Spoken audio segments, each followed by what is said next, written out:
Ooh. Ooh. Where's Emmy? Where's Emmy? Did you see that? You saw me and then you didn't. Oh my god, I'm like a magician. Unless maybe Emmy is not here. Maybe Emmy despawned. Maybe you're gonna be spoken to by another streamer. You guys gonna let that happen? You guys gonna let that happen? You guys gonna let just any random alien come lead your chat? I don't know. I don't know. I don't know. What's your 𝘆cie 𝘂𝗿? It's like something. I don't know. I kind of forgot their name. Maybe you guys can remind me. I don't know. I don't know. I don't know. I don't know. I say, I don't know. I don't really see any pony here.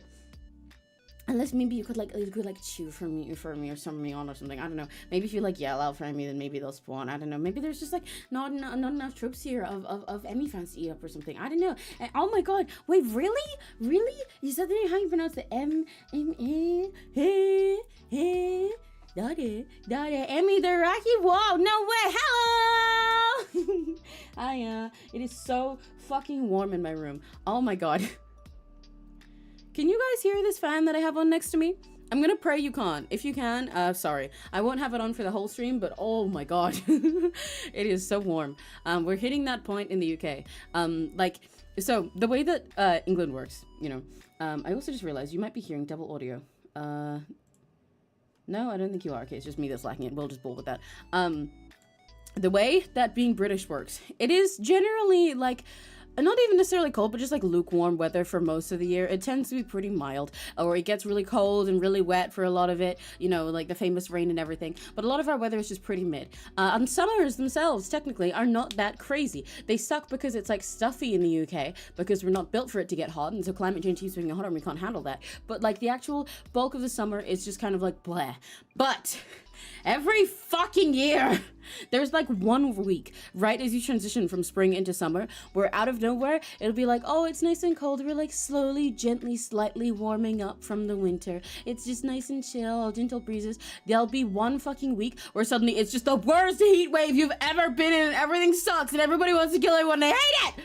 I hate it. I hate it. I hate it. I hate it. I hate it. We're not technically fully in swing for that yet. It's like fine most of the time at the moment, but it's starting. It's starting. I know it's on the way and I hate it and it's stressing me out. I don't want it. I want it to go away.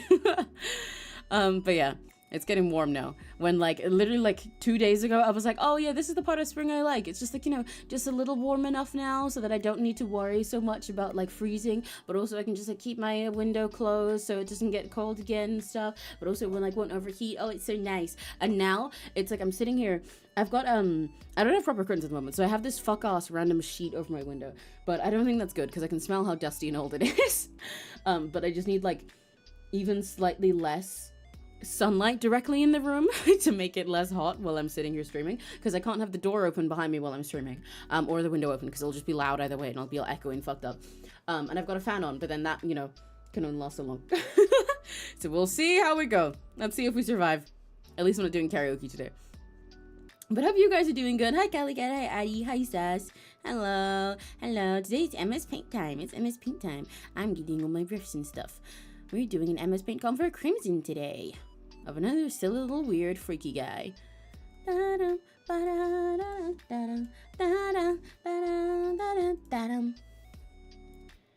me make sure my file is the right size.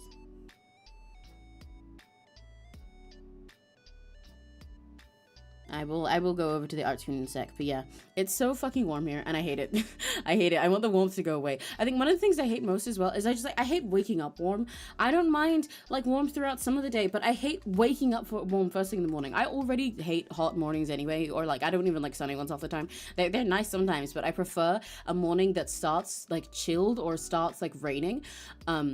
And I don't mind waking up to the sun if there's like a cool breeze in the morning, but I hate when I go to bed and it's like cold at nighttime. So I'm like, okay, let me get wrapped up, let me get comfy, and I like wrapping myself up in something in order to just sleep better. And then I wake up and now I'm sweaty and my sheets are ruined and I'm pissed off, and then it means I start the day in a bad mood. I got lucky with that not quite happening today, but I keep having to be really careful of it because it happened the other couple days, and I didn't like it because I didn't like when my bed was sweaty as well. That's gross, you know. But yeah. Okay, let's yeah.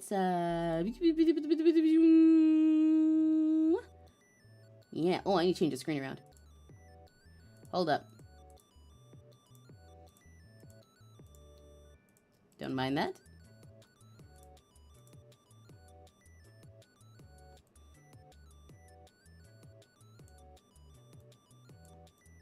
My headphones are already tweaking out. And one of the other annoying things about this temperature, right? I didn't want to wear my big headphones in order to hear my BGM and stuff today, because when I do that, I will again overheat quicker and it'll be annoying and bother me. Am I do headphones out of? Oh yeah, but the Bluetooth ones I wear disconnect all the time because they think that my head's too far from the PC or whatever. They claimed when I bought them that they had a 10-meter range as a Bluetooth device, but like the difference between my fucking ears and my computer is too much for these things apparently. Or even when I'm when I'm on my phone, when I'm out and about, if my phone's in my hand, it's fine, but when it's like in my pocket, then they start tweaking out, but whatever. Anyway, let me change the text on the screen. I will say, because of the heat and also because I'm like, I'm very tired from recovering from my crazy spring cleaning session. This will not be a very long stream today, because if it goes on really long, I will just like suffocate in here. But right now I'm fine. But yeah, I wanted to at least hang out for a little bit and do our MS Paint stuff. Now, drawing Crimson Raptor 109's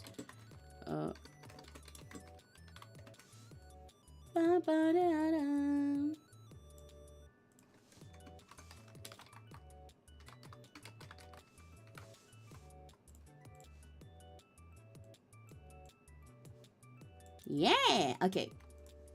Right, yeah, we got this funky little freak of an OC today, and his name is, let me double check, 𝘆cie𝗂𝗿. Bellamira, the Crimson Jester. I'm reading through his OC sheet as we speak, so I can figure out what I want to draw with him. I kind of have an idea already, but I want to make sure that I don't do something that's just like the other ones I've done for him recently.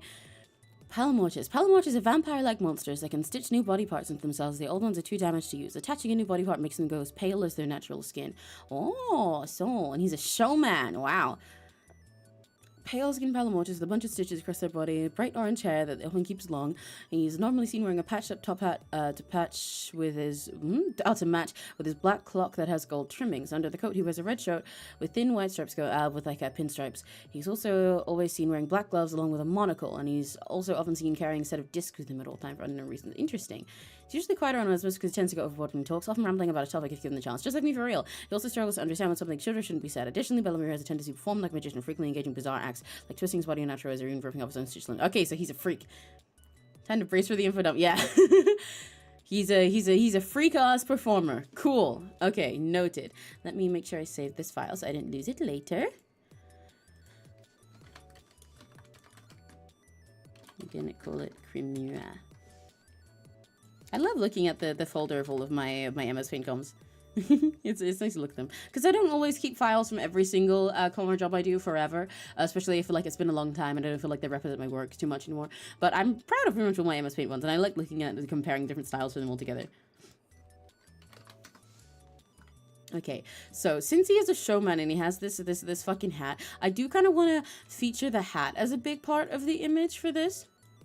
I'm not sure how I want to do that. I'm not the best at drawing hats. And he notably said, make sure there's not winking, because I've had so many winking MS Paint comms.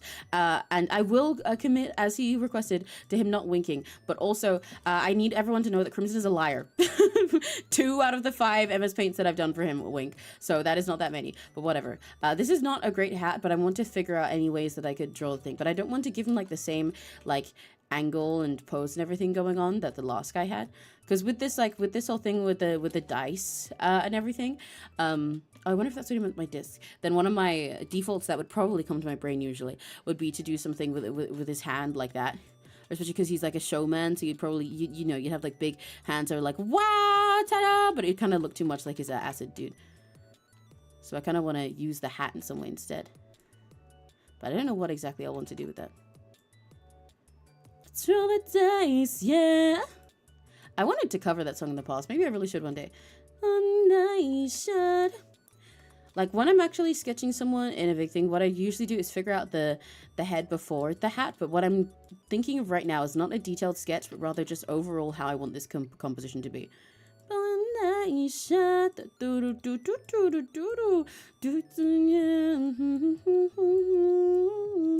Would you go with me? Yeah.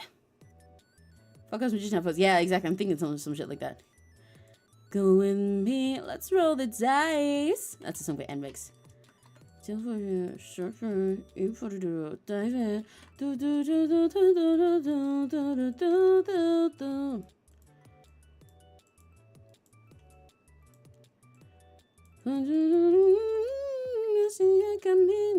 So excited, I'm so excited. I might make his elf ears a little longer, because I know you mentioned that with the thing of being able to stitch on other body parts. I think Crimson said that his eyes are from some fucking monster, and his ears, I believe, are like taken from another elf. Like they're not naturally his. So I might make them a little bit longer to emphasize sort of the creep factor and be more dramatic and look less like they're just cute little ears that he has that just happen to be like that, you know? Baby.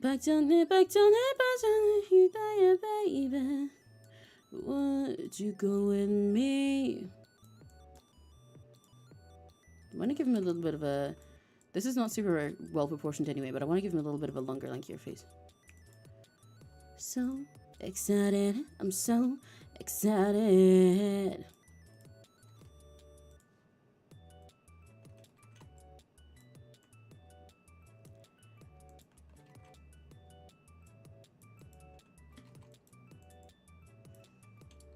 You gotta have a little stupid little shit smile. Yeah. I'm so... And his monocle's on the side as well, which helps. Kind of actually... For his eyes so far, he seems to have a sort of thing going on where they're like flat at the top and then big round underneath. So I'll keep that up.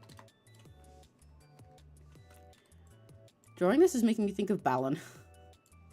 Like, all I need is the fuck out here. Background music. Oh!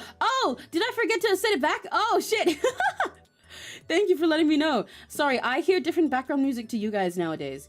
Thank you for letting me know. Because OBS fucked up a while ago, so the audio that I hear is different to the one you hear. So I did not realize. But yes, I set it to 2 times speed in our last stream when I was trying to make sure that I finish up Mirage's... the main coloring for Mirage's thing before my iPad died. I forgot to turn it back. Thank you so much. Excited. I'm so excited.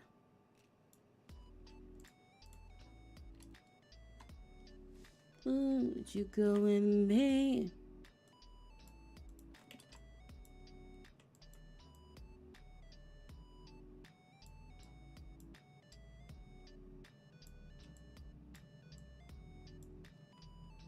These guys are a little bit too big and buggy, but it's we're kind of getting somewhere with what my vision is here.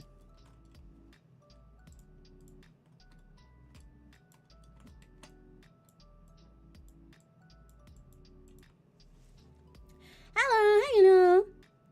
Let's sing my whole shoulders day. Hell yeah! What my whole shoulder was it?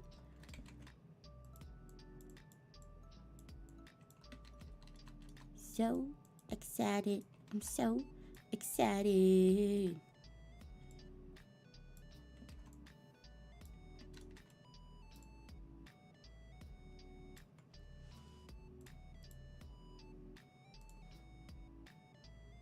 We've made his face longer. Yeah. I want to give him a little bit more long pointiness to him.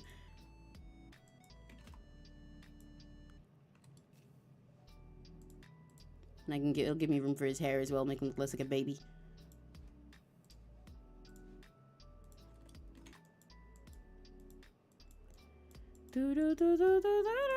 Oh, that song's gonna be stuck in my head. I need to think of other songs about gambling. I know a billion songs about gambling themes. I just need to think of them all. They're all out of my brain.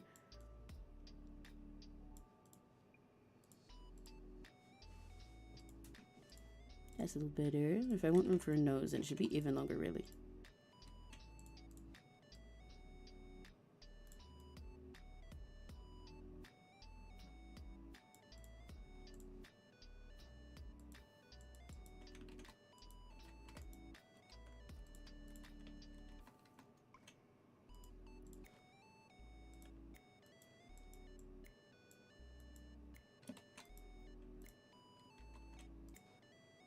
That smile is a little bit in the wrong place now, but like just bear with. Trust. Trust, trust, trust.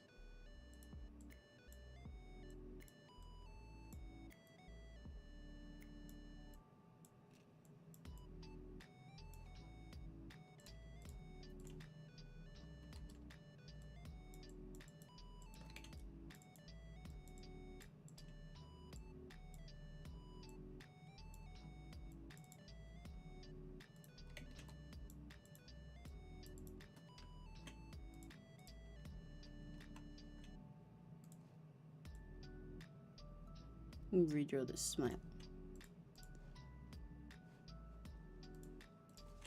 You know, Magic Lumiere. Ooh, it's been on watches for a while, but I'm excited to say it's about this girl with my back, hang on. Eidetic memory, working for a company that deploys magical girls to fight monsters. Ooh, hell yeah! Honestly, what's it? Stories where the magical girls are like a fucking military hires and shit like that, basically, are very interesting. Where they're, like, you know, working under a company or some other, the kind of thing is like like hired staff rather than just girls who happened to find magic with the power of friendship. Because mind you, I love girls who happen to find magic with the power of friendship. I'm a pre-Christian. I love those and I do not want less of them. I hate when people think that all magic girls need to be gritty, but I do think that kind of take on it with the with like the company approach and stuff is also always very cool. It's very interesting. I like seeing how people play it out, and the whole reason that tropes of version like that is fun is because the original trope is also still there.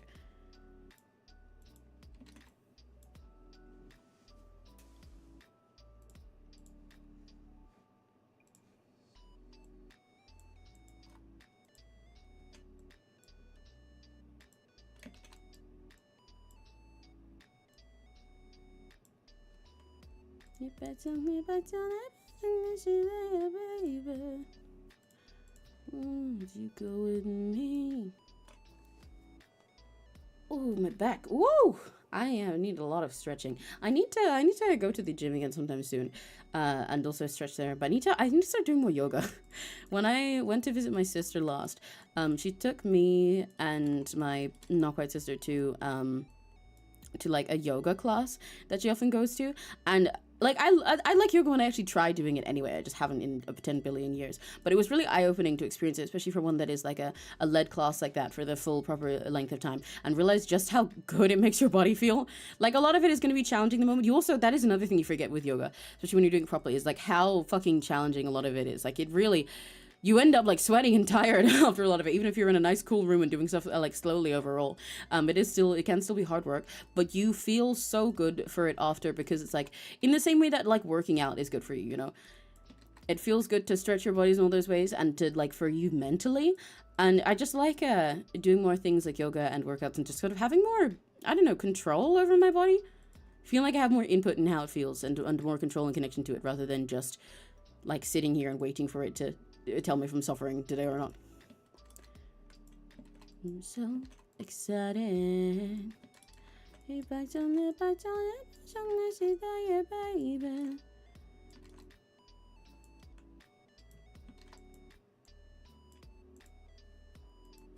You know what else is a gamble thing? Do what's that damn means, cause she that.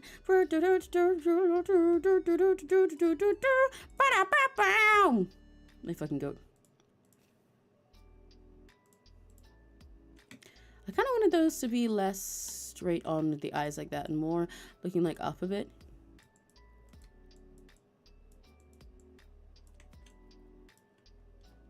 Yeah, that's more like it. Yeah, something like that. And then if his hair is like here.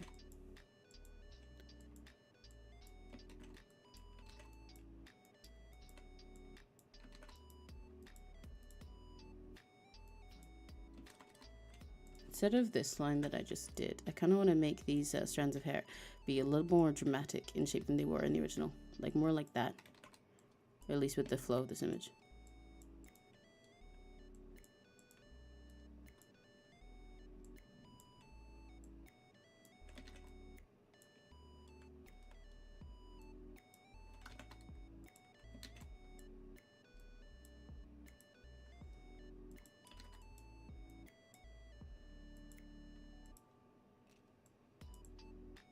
And then something like this over here.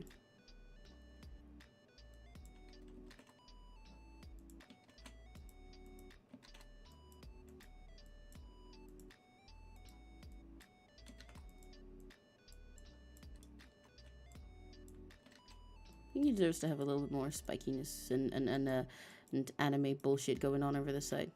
Maybe not quite as much as I just drew, but I'm kind of just testing things out for now anyway.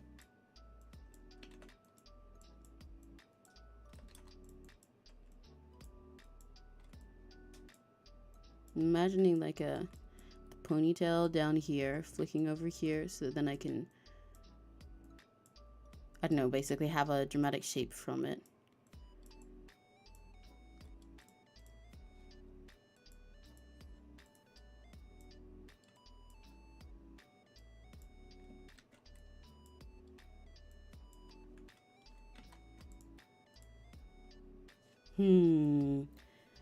I think he's not giving fancy enough. I'm gonna cut these this spiky stuff over here.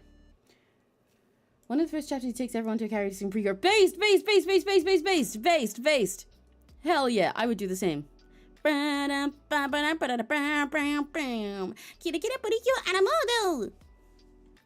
the same as me as getting everyone to sing pre-chorus in one of my first karaoke streams ever. I really need to do Shooby Dooby Sweets Time live again sometime. Actually, maybe I'll tuck this behind his ear. I think that's kind of a nice touch. It's been ages, and I need to do it again with Neri in the background doing Wota too, because that was really fun. Or just in general, do a karaoke stream like that. It was really fun and silly.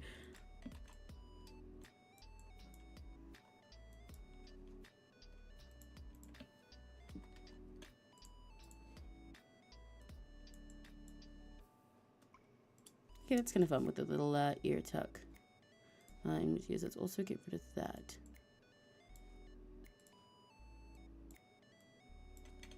Kind of want all of it to have a little bit more funky, exaggerated style in how his little ahoges and stuff go. I do not need to focus too much on the hair that's back here because you won't see it. It's underneath the hat, but I'm kind of figuring it out for myself. Okay, but what I wanted pose-wise, I kind of forgot half of it. This is my fault for doing the hair first there, but like I can't decide if I want him basically to have a shoulder turn to here, or to be like yeah, more like this.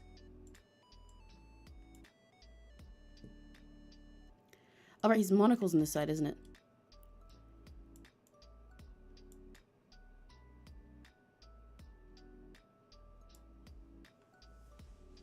Let's roll the dice, yeah.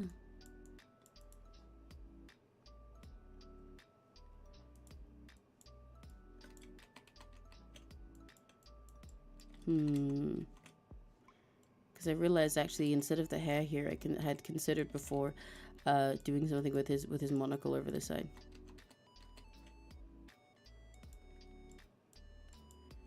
But I could put a dice somewhere, like was mentioned for him.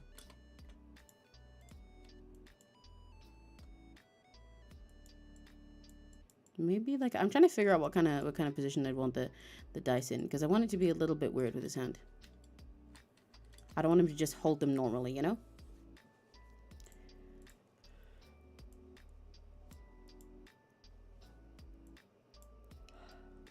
And he's got his whole fuck ass collar back here.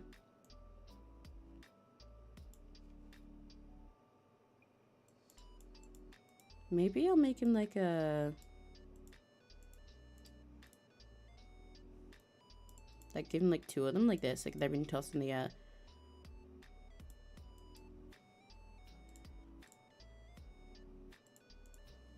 kind of works, I think. Oh, my back. Oof. Right, yeah, I was talking about yoga a second ago. But yeah, I want to do more yoga. I need to get back to the gym. But I need to also, at the moment, I feel like I need to get someone to just like walk straight over my back for like 3 hours. Like I need to just like let me go on the ground and be like this.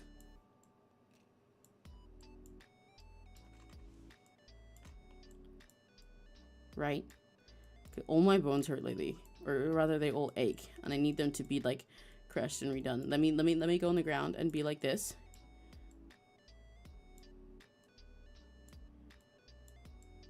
Oh, sorry, this is an inaccurate Emmy. I also don't even know why I'm sitting on the ground. I can't lay on the ground. Let me go on the ground and be like this.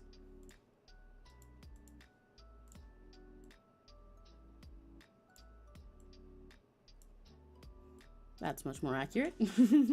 And then I just kind of need to get someone to like come here, and instead of massaging with like fucking with their hands or with stone or something, just get like Get like a fucking car. I need to be not hit, but like driven over with a car. Hi, Crimson. Or like maybe like put me in one of those like hydraulic press things. That would be great. That would do wonders for me. Hydraulic press, and then I do the thing where I like squeeze out the side like that. Oh, that would feel so good for my achy bones. I feel like they would just fix everything, you know? At least slept through the stream. How dare I? Oh my gosh, what the heck?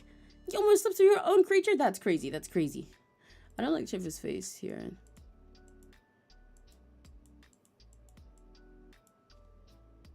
Let's roll the dice, yeah.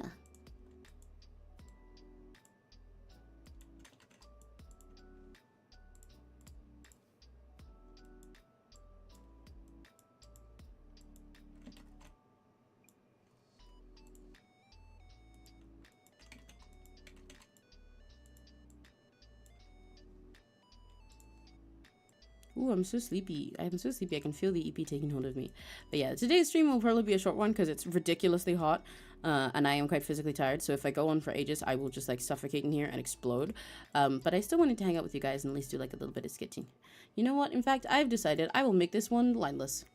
Oh, I kind of fucked up the face more there. Hang on.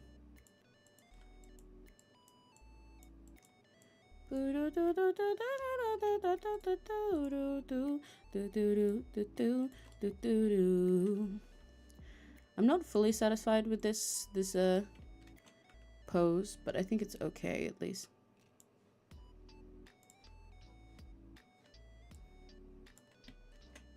What I might do also that I'm considering is I could make his dice like not like they don't have to be normal D4 dice, I think, based on the way that he is. What I might do is give him like a bunch of dice and make him more like mismatched types. I feel like that would go better with his thing with his stitching and everything. That is a whole bunch of dice of different amounts of sides and everything for every situation that he needs to fuck some shit up or to make a whole silly performance. That one is a rectangle, but you know, you get the idea. But yeah, let's make this one lineless. Please don't exploit me. It's okay, it's okay, it's okay. I will do my best. I will do my best. Just for you guys. Just for you guys, because I love you. I will try my very hardest not to explode. However, if any gachi feels like sitting here and picking up every single thing for me as like a personal assistant, I need to like turn into Serena. Lift maids do everything. Like picking up everything for me and also making my chair comfier because it's really not comfy. And getting rid of the sun for a bit. That would be great if you could just like eat that awesome sauce would solve everything. And potentially, you know, destroying my back with like an entire truck. That would be wonderful. It would be very lovely. I think that would sort things out. What has been said about this boy? I read his like basic description in his concept. Fist of love. Yay! Yay! Yay! Yay! Yay! Yay!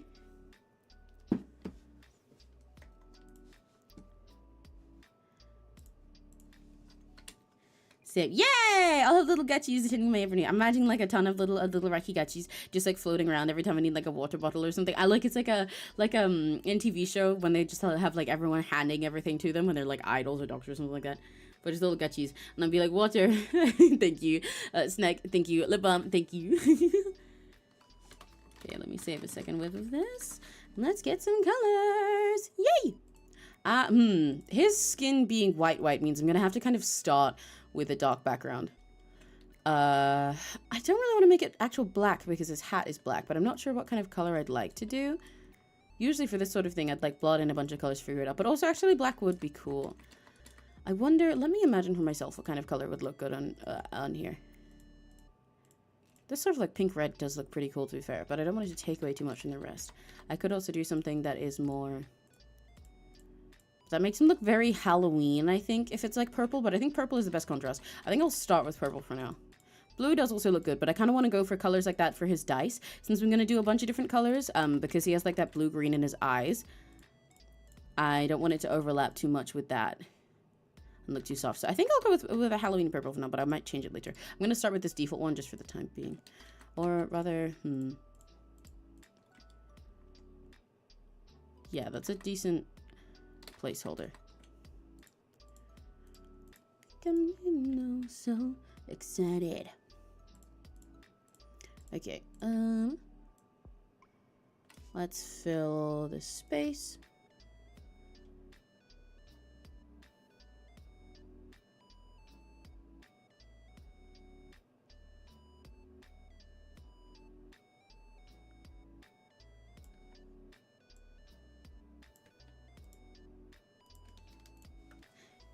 𝘆cie𝘂𝗿. Are you terrified of balloons? I did not. I said I went over his basic info. I went over the brief stuff of him. But very funny that balloons of all things are terrified, considering he seems to be someone who could like pop out like that. What is it about them that scares him? Do you guys have any irrational fears like that? Like, I mean, to be fair, sometimes those kinds of fears aren't technically irrational, but irrational when it comes to fears and phobias just kind of means like, even if your brain could logic it away, it does not change the fact that you are just instinctively, permanently scared of it. Like, do you have any weird ass phobias like that? Or just like tiny fears, even if they're not like full phobias? I'm curious. A balloon. Not because they're dangerous, but because the sound of them popping makes him shriek every single time. Once during a festival show, a kid popped a balloon near him and screamed so loud he fell off the stage, accidentally yanked off his own arm. He now avoids festivals with balloons at all costs and denies the incident ever happened. Oh no! Hi, Fizzy Pop. Hello, welcome. I forgot to say hi to Existence as well. Hi. Hello. So excited. Does this hat look like a hat enough? I should probably consider that, because I haven't really shaped it out very much.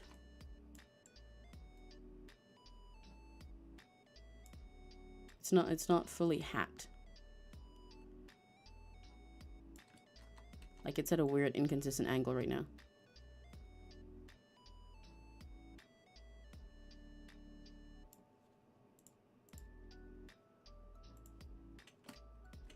I think that should be more like that.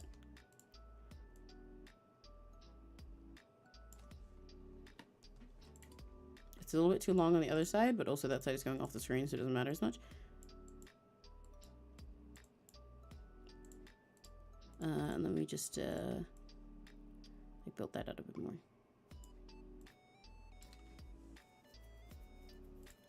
It's still a little wonky in its angle, but that's fine, I think. Nothing I can't fix while I'm in the process.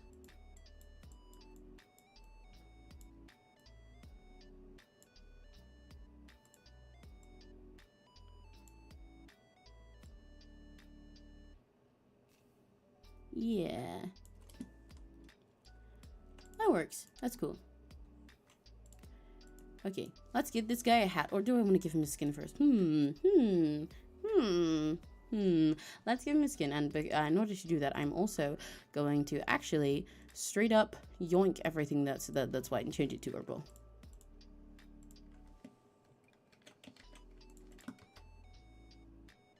Can I see the sketch very well? No. Does it matter? No, because it's about to get replaced. Okay. Straight white could do fine, but I will make it ever so slightly off white, which I think the original did as well. Make it just a slightly creamy color to make sure that I can still shade on it. It's time for a final sleep week. Oh no, Gambare. I hope that goes well for you. I believe in you. Please make sure you focus. Even though it's very nice that you stopped in here, I hope that if you're going to keep watching, you can watch in the background and get your studies done too. I believe in you. I'm rooting for you. You got this. You're going to study so hard and be so awesome. And everyone's going to go, awesome, awesome, awesome, awesome, awesome, awesome, awesome, awesome. And they'll go, awesome, awesome, awesome, awesome. Everyone together now. Fizzy Pops, awesome. That's what they'll do. Like straight at your finals, at your exam. They'll do that in the hole. Trust me. Trust me. Nothing I ever say turns out incorrect. At least not provably.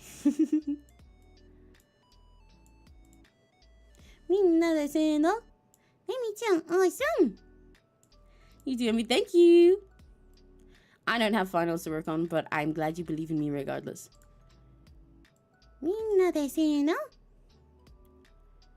Check do do do do do do do.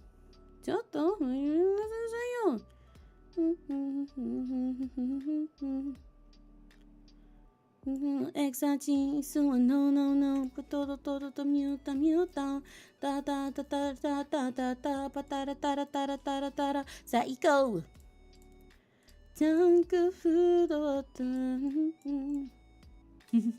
Managed to come with few rules to follow for making a palm emojis. Hell yeah! I forgot to ask. Is this species for a specific server or just in general? Study after promise. Well, I believe in you. Make sure that you do study. And again, you can always watch me in the background while you study if you're the kind of person who's able to doing both at once.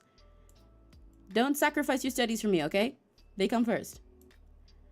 I will still be here when you're done studying. Well, like, even if I'm not live, what I mean is, like, I will still exist. I will still be on the internet. Your studies will not necessarily wait for you if you spent your time watching me, though, you know?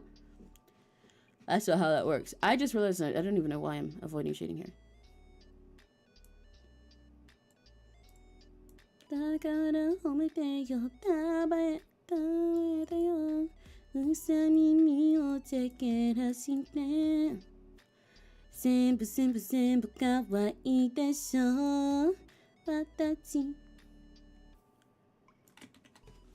gonna start with a darker gray for the ears, and then put the light part on top of them. For T4K, hell yeah! Listening to I feel like I know this one, but my brain is disappearing from it. I'll always watch you, don't worry. Yay, I appreciate it very much. But again, you know, you gotta make sure that your other stuff comes first. Yeah, like I said, you can still watch me after. You've still got VODs, you've got other streams that you can attend, but your studies will not wait. So make sure you do those. And I will be happy to see you. And imagine how much, if you like watching me, imagine how cooler it'll feel if you get to watch me and say like, holy shit, Emmy, I passed my finals! You know? By Girls' Generation. Oh, right, yes, of course! Got myself to give me awesome pills. That reminds me, Crimson. I decided to make his ears a little elongated compared to the original. I like the shorter style of the original, but I think especially if they're something he took from something else, then making them longer for a more dramatic silhouette and so they stand out as a little creepier, I think is cool.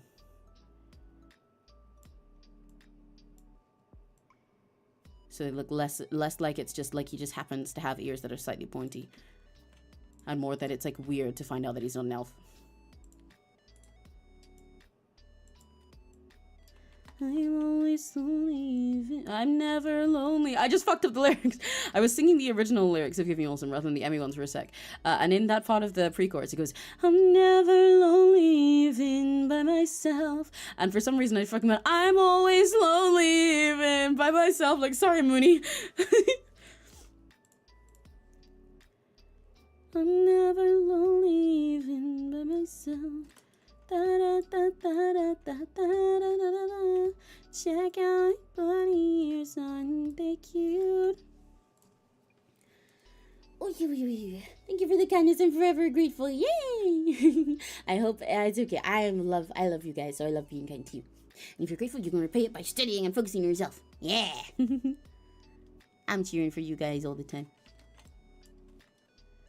Da da da da da da da da.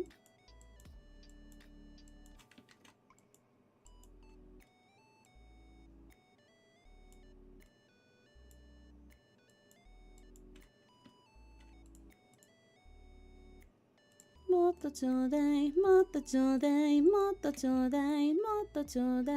need to put together an Emmy cover of Give Me Awesome finally, like a non-live one. Oh, that reminds me. What's it? Astro Girl hit, I forgot, I'm still crying. Astro Girl hit 100 views the other day, I think, if I remember right. Yay! Putty. Which I'm very happy about. I'm glad you guys have been enjoying it.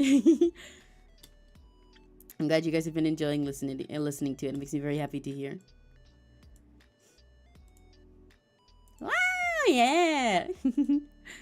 I remember seeing it on my channel, since that's linked as like the first thing for you to check out at the moment on my channel. At some point, I'll change it back to having my next streaming coming up as the thing at the top.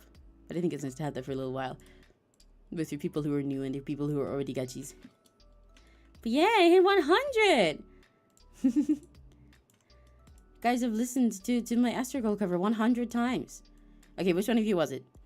Which individual one of you? Oh, wow! Well, thank you for the... My sentences went. Thank you for the mention, you know. Oh my gosh. Yippee! Thank you so much, and congratulations, Thunder Knight the Terrible. That calls for a gift, so... well, okay. At least this one, it definitely is a special occasion. Yay! There's our little stars. Thank you so much. That's so sweet. Yippee! Yeah, we hit 100. Isn't that crazy? One whole freaking 100. How many times have each of you guys listened to it?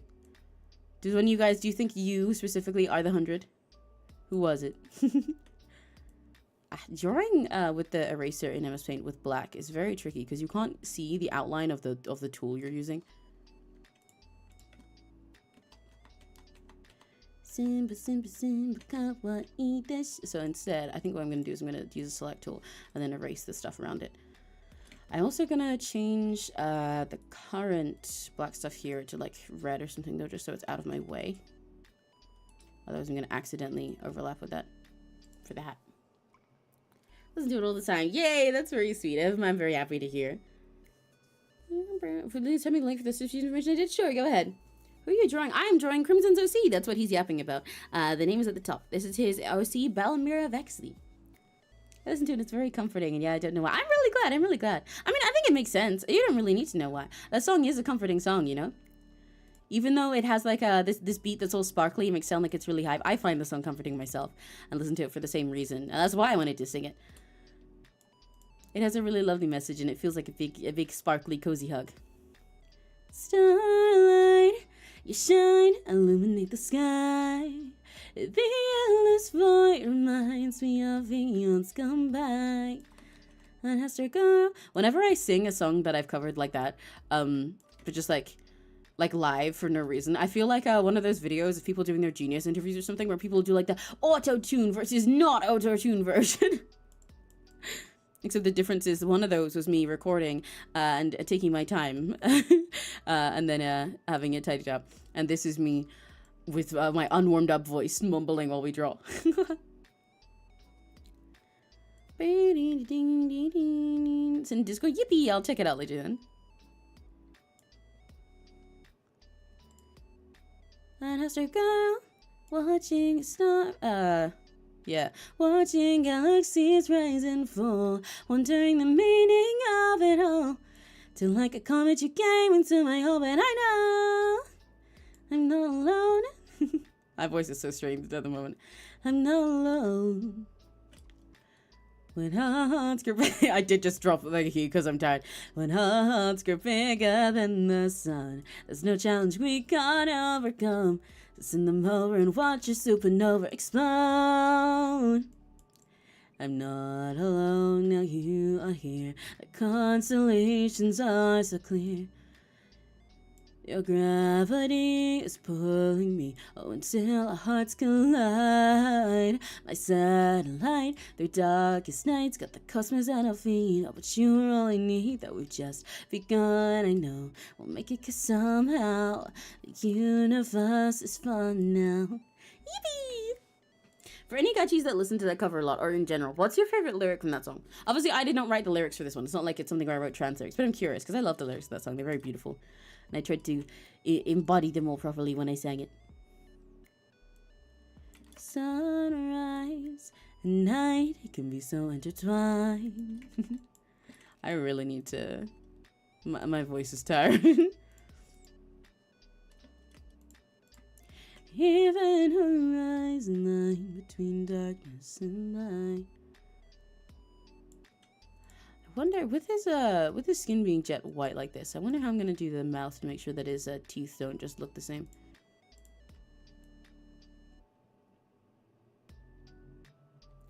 Watching a story come and go, wondering the punchline of the joke.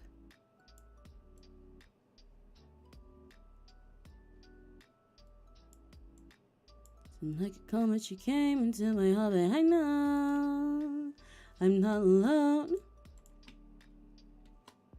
Ooh, that is not the way that the mouth is meant to look in that corner. Sorry, because you're super cute. Oh my gosh, oh my gosh, oh my gosh, thank you. Thank you. I would very happy to see it if you draw me. Yay! If you do want to share anything that you've drawn with me, we have a channel on my Discord server for that. You can also tag me on whatever relevant social media. But also, I have a hashtag for it, which is hashtag Emirati, that you can find in all of my posts with like my schedule and stuff.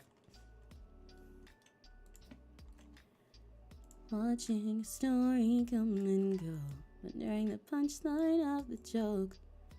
This guy would probably suit having a gold tooth.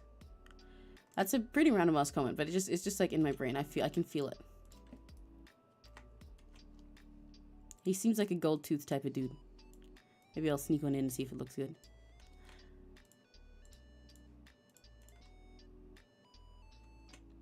I'm not gonna leave the line quite like that, but I'm wondering, like, because he kind of feels like he should have a different teeth color anyway, because his skin is white, but then his eyes are so dramatic. But if I make it any color that's close, like fucking yellow, it kind of just looks like he just has, like, bad teeth, you know?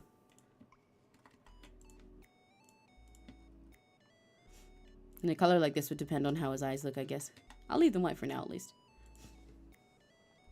No, it's probably my favorite lyric. Just reminds me that everyone around here is chance to become afraid. So true! True. I love it. I think that little melody in my head all the time. Just the sparkles, then I'm not alone. I'm not alone. It's so cute.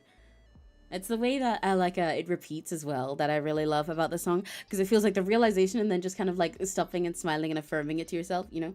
I tried with that part in mind as well. I tried something that I had noted in my brain is I made the energy between the first verse and also chorus and the second one very different, especially for those lines. I wonder if it was noticeable, because I was thinking about the sort of like journey throughout the song, I guess, emotionally. With like the first time it happens, it's like a very gentle sort of realization of being like, oh, I'm not alone. Wait, oh my gosh, there's someone here now. I'm not alone. I'm not alone. And then in the second one, it's like full happy, like everybody's here. Yeah, I'm not alone anymore. And then a giggle for the second part. The universe is fun now. Do. I'm not alone. I'm not alone. Which I thought was nice. So Jeff, what's the hashtag? You can find all these hashtags if you can't hear them, by the way. If you go to my posts on YouTube or on Twitter or anything, and you look for the last time I posted my schedule, I always put all of my hashtags there. But I will also type it in chat for you now. But yeah, you can always find my hashtags on whatever like tweets or community posts have my schedule on them. But it is this.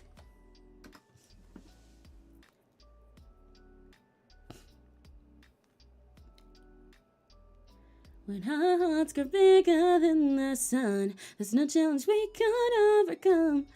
So send them over and watch our supernova explode.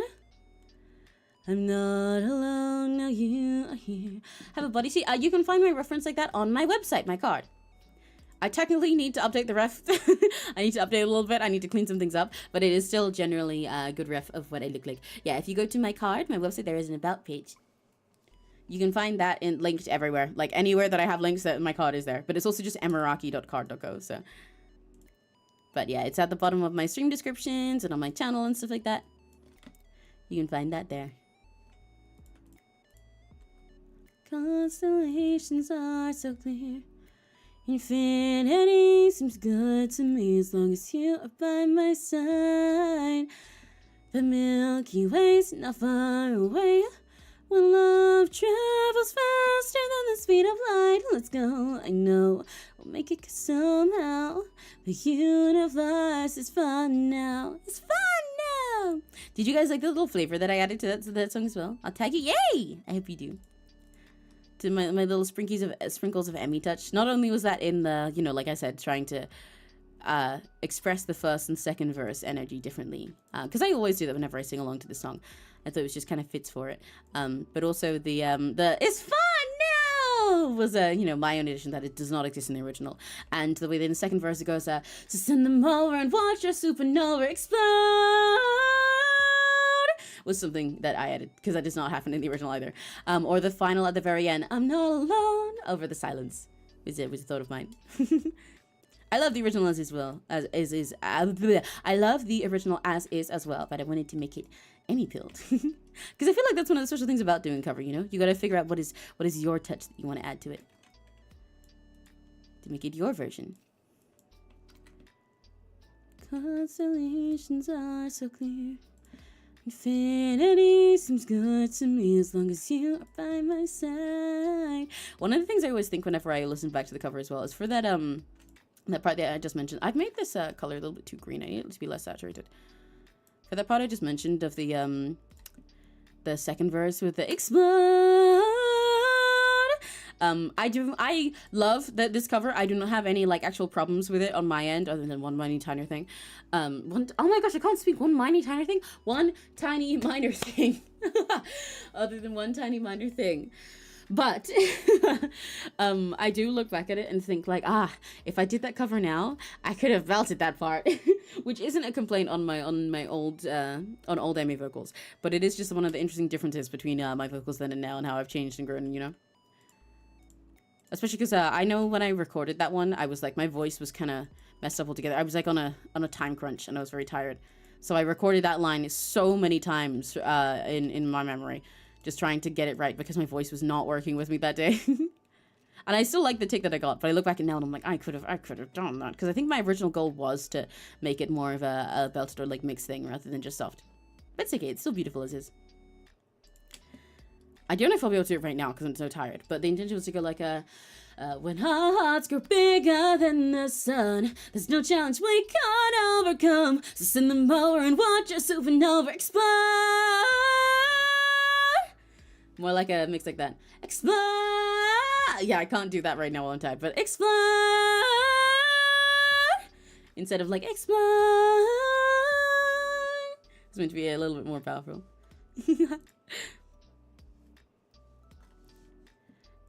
I'm not alone, now you are here. The constellations are so clear. Infinity seems good to me as long as you are by my side. The Milky Way's not far away. When love travels faster than the speed of light. Let's go, I know we'll make it through somehow. The universe is fun now. This is the Applejack version. MLP main 6 version. I'm not alone, now you are here. The constellations are so clear. Infinity seems good to me as long as you are by my side. The Milky Way's not far away. When love travels faster than the speed of light. Let's go, I know we'll make it through, 'cause somehow the universe is fun now. I can't do Applejack's accent on this song. Let's go, I know we'll make it 'cause somehow the universe is fun now. One of my favorite things when I was a kid used to be singing along to MLP songs, especially the Equestria Girls ones, and trying to like impersonate all of their accents. Especially with the cafeteria song, I did that a lot. Generous honesty, laughter, kindness, loyalty. Twilight helped us all to see all that we can be, so get up. Get down, 'cause it's gonna come around. We can work together, helping Twilight win the crown. So get up, get down, 'cause it's gonna make a sound. If we work together, helping Twilight Sparkle win the crown. I want to put like a darker reddish color in the back here for this little part of his hair. Let me just select. Ooh, that's not what I meant to do. Select that. I'm so EP. Oh, fuck. That's not the color it's meant to be. Will it let me fill it? It will, so it's okay. I'm gonna be myself, no matter what I do. And if you're different, yeah, I want you to be true to you. So much of my MSP streams are just singing, especially when I'm EP. This happens with a lot of my streams, I think. I get even my brain shits off and it's just all vocals. But to be fair, all of my brain that's been like turned on today, wrong wording. All my brain that's been like switched on today has been used for Idler 7. I've been rewatching Idler 7 with Neri and one of our friends, because we do that with like all of our friends. I love Idler 7. Everyone should watch Idler 7. Genuinely one of the best idol animes out there. It's so goated. Ignore that the group name makes, and thus title, makes it sound a little stupid at first. It is so peak. Genuinely just peak writing. Even if you don't like idols, it's peak writing. Although you will have to like idols to like the show. But like even aside from it being idols, it's just like incredible. But yeah, what was I gonna say? We do this with all of our friends.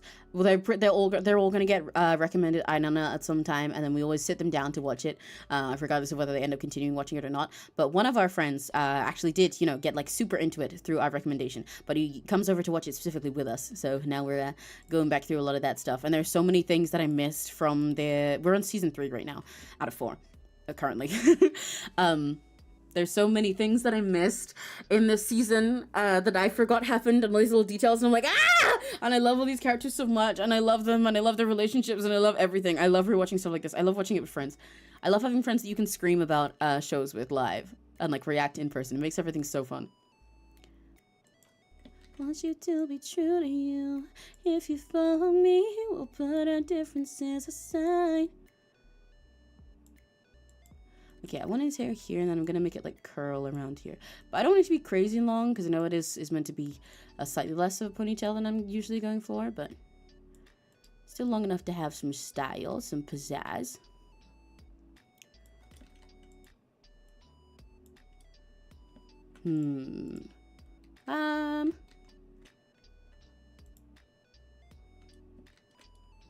This should curve like here.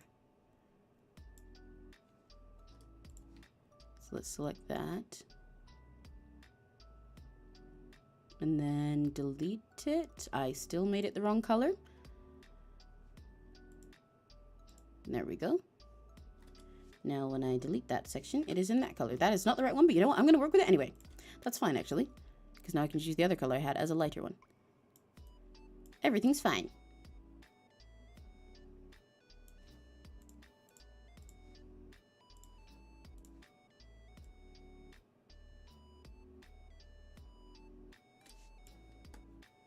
Fuck.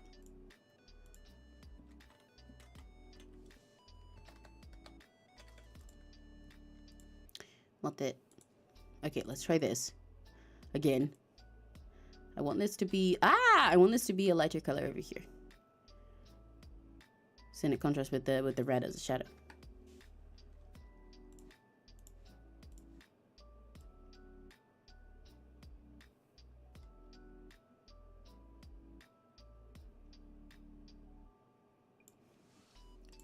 Yeah.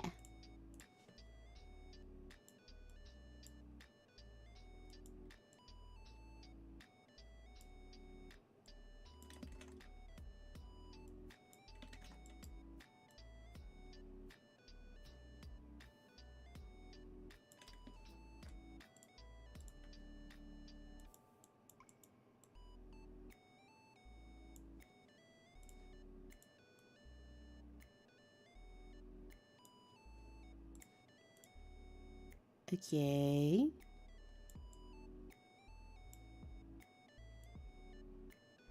And I want some little like flicks of hair over this direction. These are gonna make more sense soon. When I'm doing color like this, oftentimes they won't be the color that these things won't be the color that they're supposed to end up being. I just gotta get there first and block it all out.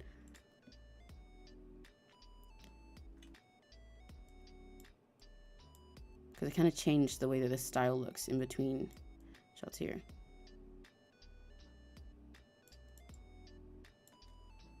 Let's make this section this color. I'm probably going to change the shadow down the bottom. Welcome back.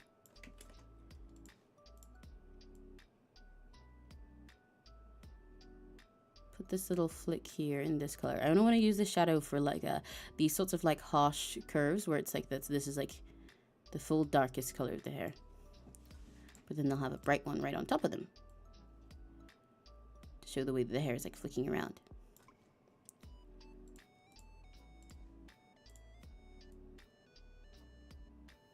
Yeah.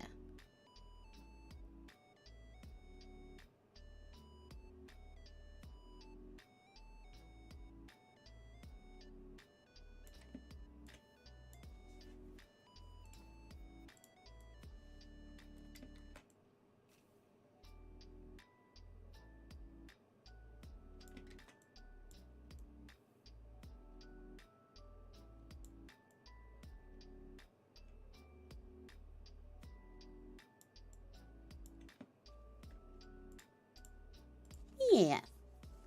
I have a question about this guy because I love talking about him. Yeah, you're free. You're free to answer any questions you have to ramble about him while I'm drawing him. I've been thinking. I said this last time. I'm thinking so much about my own OCs lately as well.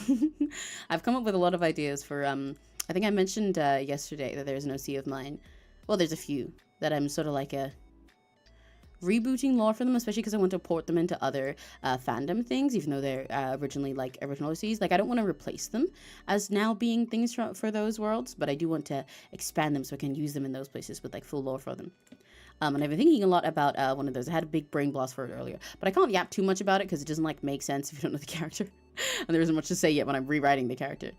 But I love thinking about a character's like, I don't know how to put it, their morals, I suppose, or like their belief system. And not even that just in a religious way, but like what makes them, their mindset on the world. I think it's something I always try to keep in mind, especially when I'm making OCs for something like Genshin or HSR, you know? Because often what is like, you want to think about their goals sometimes, not just in the sense of like literally what they plan to do, like this or this physical thing, but like, yeah, their goals and what they stand for. If you stand for nothing, what do you fall for? Say hello, then leave before you say hello back. Hi, bye-bye. Hello, bye-bye. I think a Palomar says maybe sometime. Oh, my bones. Oh, yeah. With T4K, I don't think I have the space for it. But maybe one day. At the very least, it probably seems like a species that I'd end up using for, like a side character something sometime. What was I? My brain fell off. Oh, yeah, like a character's belief system, like what they stand for. And sometimes that doesn't even mean some big like dramatic political thing as well. I like thinking about what it is that makes a character unique in their path and their take on the world, you know, like what do they continue for, what do they strive for. And sometimes that can be really silly little things as well, but it's what makes a lot of characters in a game as big as something like Genshin really interesting, is you can always tell what like themes they have going into them for their mentality. I don't know how to word that better because I'm kind of being vague about it because there isn't much to explain about the specific character in my mind. But well, like for example, the OC of mine that I'm thinking about is a lot like me, kind of. But the OC that I'm thinking about, like they do a lot of big crazy stuff and are into like science and shit and a lot of things like that, but they don't do all of those kinds of things for the sake of money or even for like bettering the world or for changing it or any kind of power, even though they have the ability to do that, because most things they do in their life is about being silly. But that doesn't just mean that they do this stuff because they're like, yeah, I got bored and I made a stupid thing. Their entire like worldview is around being silly as like an actual moral on how they like see the world, they see the world and why they keep progressing and stuff, you know? Because like having all these abilities to do crazy stuff and then just using it to shitpost is one thing, that's fun, but it's like, why did they learn all these things? What makes them such a crazy fucking genius? If they only do stuff for shits and giggles, how are they ever gonna progress and get any further? So what I was thinking about this morning when I was brainwriting about my OC was how like the idea, I like exploring the concept of optimism and pessimism and everything in people and how they view like the point of the world on like multiple sides of it. Especially something that I think is interesting for HSR in this regard, but also that I already had for this character, is the concept of elation as almost often as something like beyond nihilism. Hello, Robert Kia. Hello. But yeah, as like something like beyond nihilism in a way, because this character is a lot like the Eon Aha in HSR, where for anyone who doesn't know, in HSR they have these gods over the universe called eons that basically embody like entire concepts of their universe. They have like paths, quote unquote, it's like an official word, that people follow of sort of like what their morals in life lead towards. Like they have like, you know, they have like abundance and they have destruction, something, but one of the ones they have is called elation. And unlike the other eons where they're made from all these cool things, hi Cherry, or like say for example the eon of erudition, which is like this giant fucking all-knowing supercomputer AI, or some of the ones that's like, yeah, it's destruction and this thing that sent it this way and the concept of destruction itself. The one for elation is basically a dude who saw the answers to the universe, saw like the entirety of like what makes the universe and beyond it, and then went Lamau and he laughed and he ascended to godhood.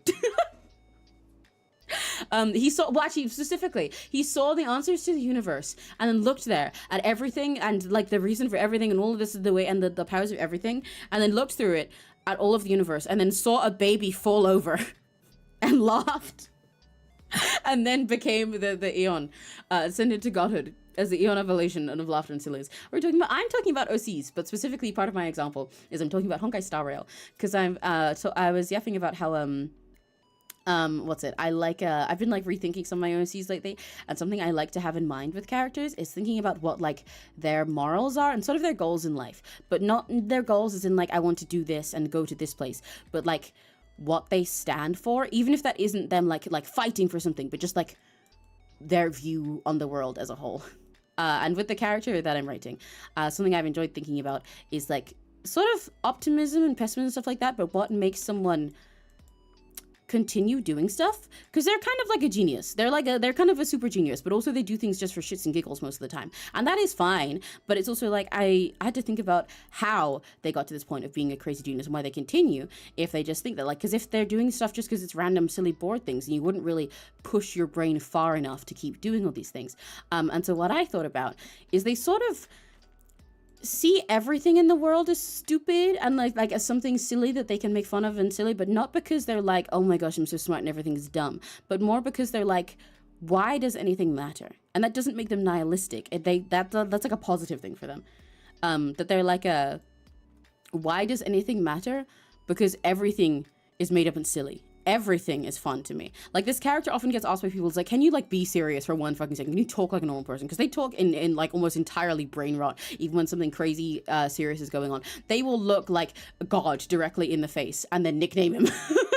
Nickname him and say like, oh yeah, that's my skibbity toilet oomph or something. And they're like, dude, can you be serious for 1 second? They're just like, no, but like, oh, why, Lamau? And won't even stop and be serious just to say that. I have never broken their character in that regard. But that's not even because they're like forced to or suffering or something like that, or because they hate everything. They're just like, yeah, but like, why? Like, why should I? Give me a reason that I have to. I do not have to. Nothing in the world has to be like that. I can just talk in brain rot. I can just do all these silly things, because they started realizing from being little that everything, I don't know, but it's not that nothing matters to them, but that nothing has to matter. And that's why they like inventing things. To this character, like, the concept of capitalism is just as made up as the concept of 6'7", which is like also kind of right, you know? Like, that's what I like thinking about with the character, is having like their mindset and their morals and their beliefs that you're going for like that, and being able to explore them in a way that makes people stop and think, because then you get to relate to a character, even if like this character is used just for stupid stuff, that you understand how their brain works and what they stand for then, and then you can kind of make people stop and think and explore themselves, or how other characters approach them. But this character is like, yeah, like they're like, yeah, capitalism is just as made up as 6'7" is, and they'll look at someone in the eyes and be like, okay, tell me the fucking difference, bro. They're just like, each is skibbity low canyon, and say shit like that while literally dissecting someone or telling them that they're gonna die next month. Because they're like, why should I? This character noticed all these things we made up when they were little, and just kind of kept expanding from then on, because it starts with things for this, not the character I'm drawing, by the way. My own OC. I'm just yapping about this kind of stuff as an example. And just kind of kept noticing things like that in the world as they grew. And I think what's also interesting for this is I like whenever I write a character in this way, I kind of have like multiple themes in my head. Like, they all tend to draw back to one thing, but I like to think about stuff like that, like what the character's own motivation and their goal is, and like their theme. What kind of theme is it that I want to tackle with this? That's part of how I think of them when they're for video game stuff like as well. So like, this character would make sense as a character existing in something like Genshin or HSR, because that is the sort of like theme that they address that then challenges the viewer to think about, and then you get to explore, because it is, you know, for a viewer. If they're just kind of all random guys who do one certain thing, then it doesn't really grip anyone. But you need to think about, what is their mindset? But then also I like to think about ways to relate to that I'm passionate about, and little other side things you can take for it.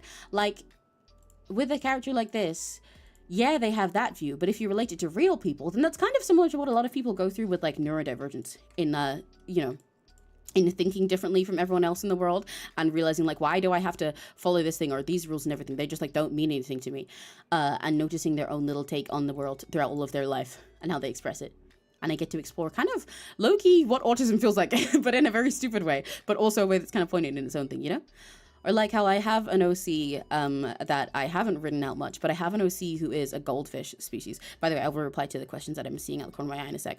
But I have an OC that is made for Genshin, but there's some sort of like mermaid species humanoid goldfish thing.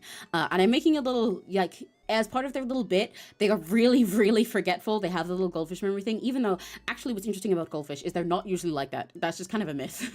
But they have this stupid little goldfish memory. But what I have for that character is they have a terrible memory like that with the super little, or at least a terrible short-term memory, but they are one of few left for their like species or their people that has either died out or been lost to time, they don't fully remember, and tasked with being the keeper of their history and keeping their culture alive after everyone else is gone. But they can like barely remember anything, like even their own name or the people that they've met yesterday within short term, which I think is really fun. But in writing that, obviously, like when you look at it at first on paper, what I am writing is specifically that theme of like, you know, the goldfish thing and like memory and forgetting and everything. But there's other stuff that I'm passionate about that I get to explore as like subconscious parts of it, I guess, sort of like the secondary layers to it, like some of the feelings that I'm putting into it, even though I'm not writing them directly. With a character like this and sort of being lost in the world and everything, is how like I relate to it in my own sense of mixed cultures that I have in the world from being mixed. You know, I'm a fucking alien and a cow, and I'm British, and also I am Kenyan, many things, of being a mixed place in the world. And I've been out of place in most worlds that I go to, considering I come here from another fucking dimension, and relate a lot in that way. Even if the character is a little different, those things are a part of important themes for me, and writing how that feels, but then through the lens and metaphor of this goldfish with their little dying goldfish people in another planet. But yeah, a lot of that probably didn't make much sense. But basically I'm saying I like thinking about a character's mindset in these ways and all the different things you can write into them. Also, the colors I've done here at the moment definitely don't make sense. So I need to figure that out. I changed around the placement of these colors a lot as I was drawing, and now it makes no sense. But do you like sitcoms? I do like sitcoms. I think you asked about Friends before. I don't remember. That's not a bad thing, but I think it's vaguely, I'm getting a vague deja vu in my head. But yeah, I do like sitcoms. It's like a TFC. What's TFC? I don't know what that is.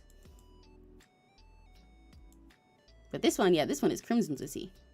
Not mine. They are not a goldfish. They are a freak. Luxury commission price realized how messed up my country's currency is. Oh, yeah. Well, I would say my commissions aren't the cheapest anyway, but they're not that expensive compared to a lot of artists. But yeah. Conversion with currencies like that is a really hard thing to struggle with when setting your own prices for stuff online.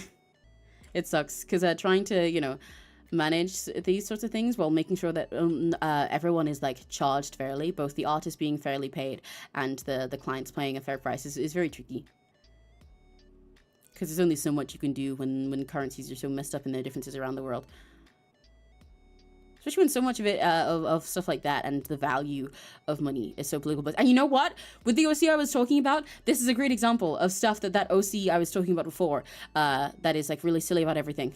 This is a great example of the kind of stuff they think about, because they listen to stuff like this and like, you know, currency conversion and money value, and they'd be like, dude, like, why should I care about money? This shit's made up. To this OC, they'd hear that and be like, yeah, so money is like literally no different than a meme. Value is just based on this weird societal worth that's constantly changing. I don't care. And they'd be like, that's so funny. And then they'd probably try and print their own money for shits and giggles.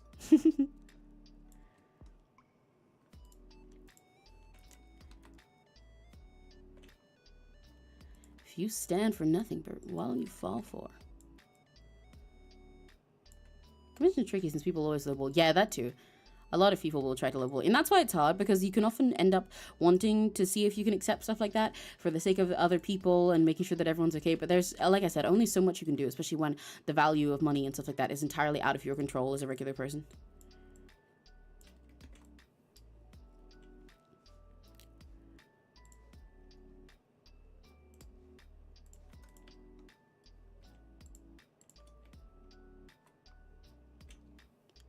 It's rough. It's rough. I need another like orange red color in between these ones.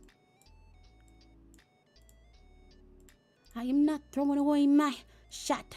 I am not throwing away my shot. So I am just like my country. I'm young, scrappy, and hungry, and I'm not throwing away my shot.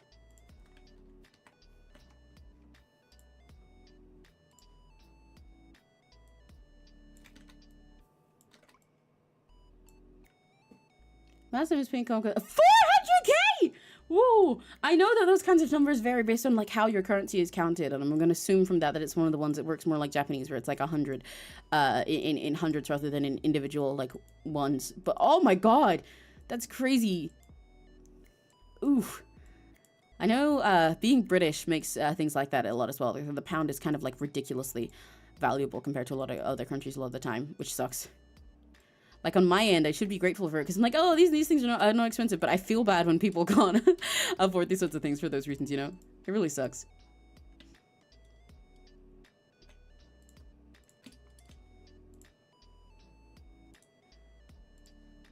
It's crazy. Indonesia. Oh my gosh. Conversion sucks, man. Also, people that don't give clear instructions are trying to get out of paying the agreed price as well. Oh, yes, no, I hate when I see that happen to us as well. When an artist tries so hard and someone just, like, doesn't give clearly what they want, and then the artist will be like, okay, let me figure something out and do this. And they're like, that's not what he said, and now, you don't deserve it, and also you did bad. I'm gonna review bad, and you're evil, and you didn't do what he said. And it's like, please just tell me what you want. Even if you don't know something, then just tell me you don't know. Can figure it out together, bro. A lot of people forget to consider talking and working with their artists and just assume they'll, like, magically know what's in their brain.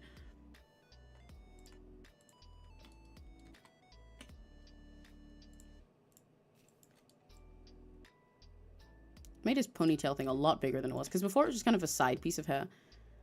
Now it's a whole ass ponytail, but it's also because I kind of wanted it just to be swishing around dramatically for the sake of this shot.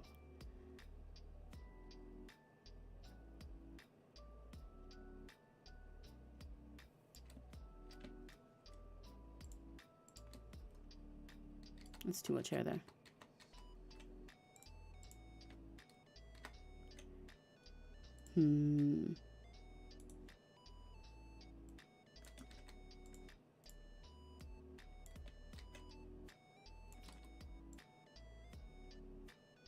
What about something like this?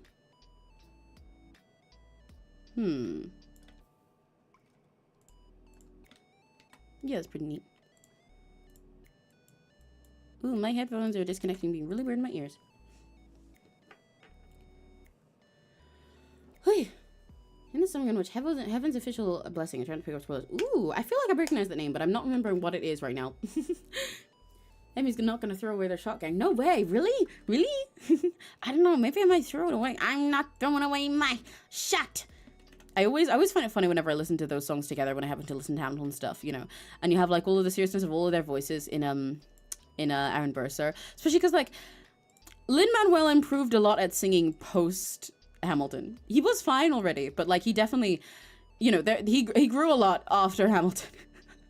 And especially I feel like in Hamilton era, it's kind of, he couldn't do much with his voice other than how it specifically already naturally was, you know. He didn't have like much unique control over it, and so I find it quite funny listening to all of that, and it's like, oh, who are you, and all of that stuff. Oh, who is this kid? Oh, what's he gonna do after the whole build up of the song? And it's just, I am not throwing away my shot. I do like My Shot. It's a cool song with cool lyrics, but I actually like, it jump scares me because I never really choose to listen to it much. Just like my country, I'm young, scrappy, and hungry, and I'm not throwing away my shot. I feel like this doesn't make sense over here. This should really be going the same way as that. In which case I should move this orange part to be something else. Like to go like that or something.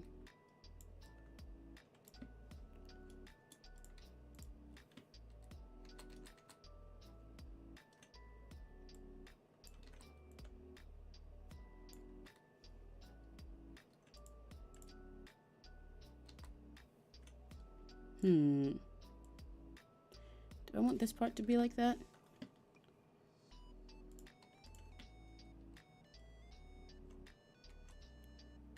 Probably something along those lines. Or do I want it to be like this?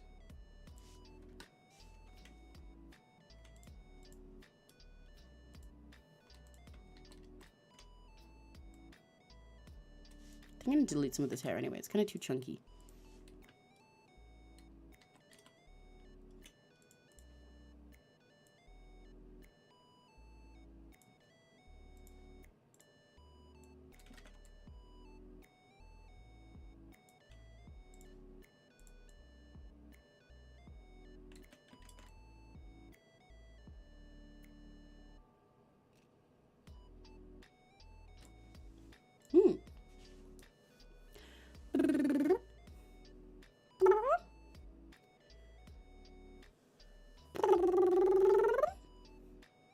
The creepy people that, creepy people found out an IP that sends you to draw blank, but they're really, oh, right, yeah. People really need to understand artist boundaries when they commission stuff like this as well. Because, like, if you want something that's, like, sexy like that, then just go commission someone who can do that. It really sucks when people try to force it on an artist who doesn't draw that kind of content. Like, I don't understand commissioning someone and trying to disguise your secret fetish through what you come them for, when you could just, there's plenty of people that'll draw your fetish for you, bro. If you want to jerk your peanuts, then go to the peanuts jerkers. Easy. You know?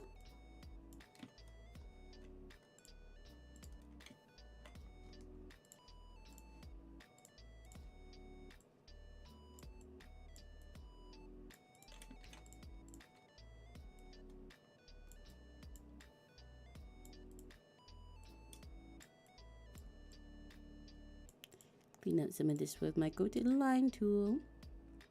Are you a bird?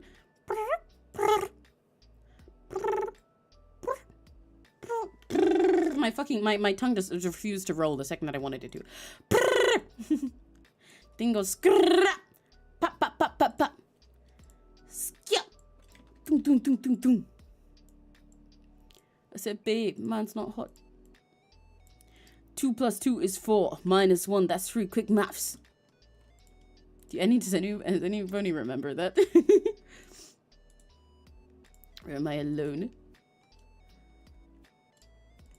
I said, babe, mine's not hot. Take off your jacket. I said, babe, mine's not hot.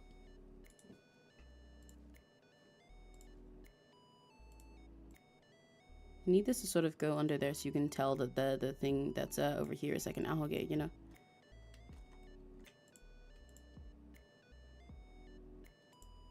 I said, babe, mine's not hot.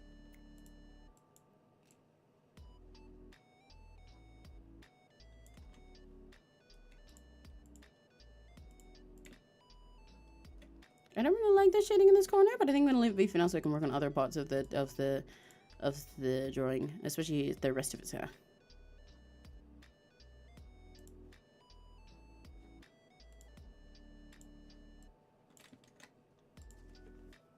Pirates, you wanna hear them? Yeah, sure. Write them out, a cappella. Write them out here. I just raised fine and Virginica. Yeah, fine and just what? I cannot read the sentence.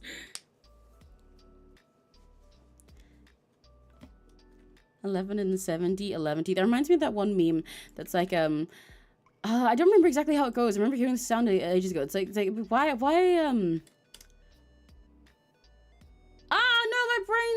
my brain's lagging. It's yeah, they were like, oh, like why the fuck is it called 11? Why not 21? And they're like, what? Like, think about it. You've got like 33, 44 should be like 1e1, 2d2.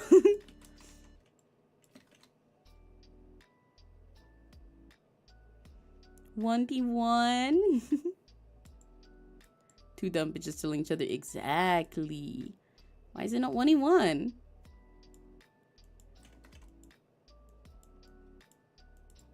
$44, 77, 66, 88, 1d1, 3d3.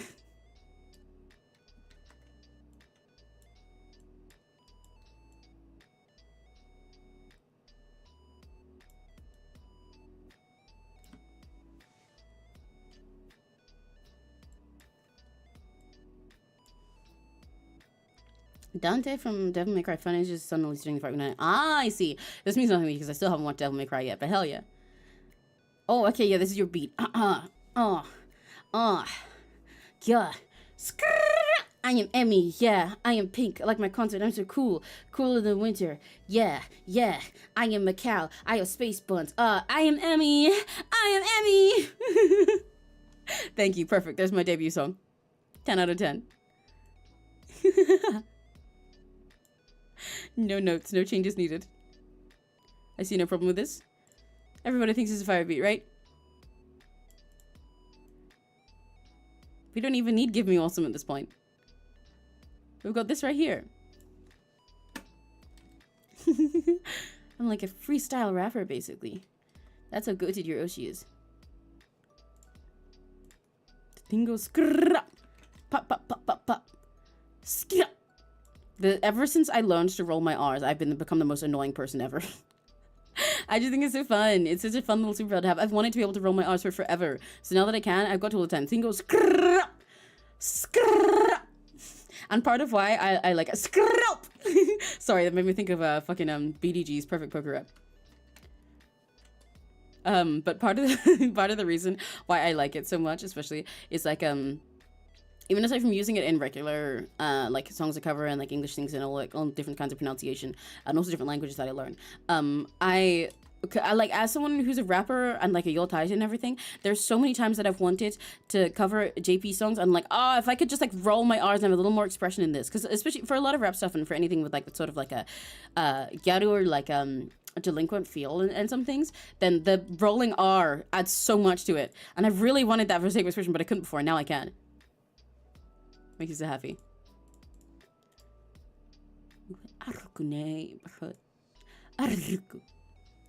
Skrrrrap. Pop, pop, pop, pop, pop.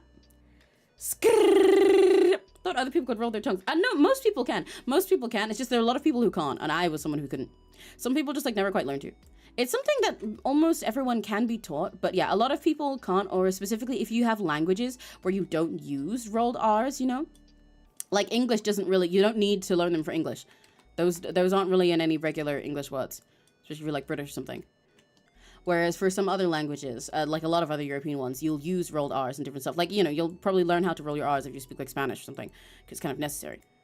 But if you speak English, then you're not necessarily going to learn how to, because your vocabulary just doesn't use it. So your tongue can often just like not be used to it when you first start trying. It takes practice.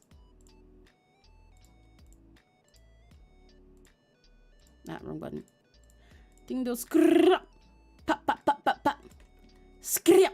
Boom, boom, boom, boom, boom, boom.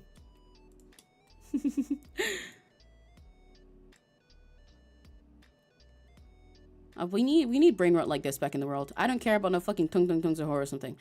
Why can't we go back to shit like Man's Not Hot? Why can't we go to back to man-made ass? Like man-made stuff that just kind of falls ass and then turns into brain rot. You know? Why do we gotta have everything be AI bullshit that's purposefully made just to be slop, and then yet it ends up being like an actual? I like, at least when stuff like Tung was just like like an internet meme, because like, yeah, people heard of it as brain rot and kids saw it, but then like everyone just jokes in it. That was like somewhat fine. But I hate when things like that end up just getting real popularity because of the irony. And it's like, dude, now we're just making it normal. When everyone like uses clips of them all the time, or like I've gone to like arcades and seen fucking tongue horror machines, and I'm like, dude. Like, the point of irony is that you don't actually support it. Why are we just actually supporting it now and actually genuinely feeding kids it? Now they all like AI. What are we doing? Makes me so sad. If you guys want bullshit, random fucking noises to listen to, then just go watch me. Go watch 𝘆cie𝗂𝗏. I'm human made. I'm alien cow made. But like, at least I'm handmade. I'm not a fuck ass AI.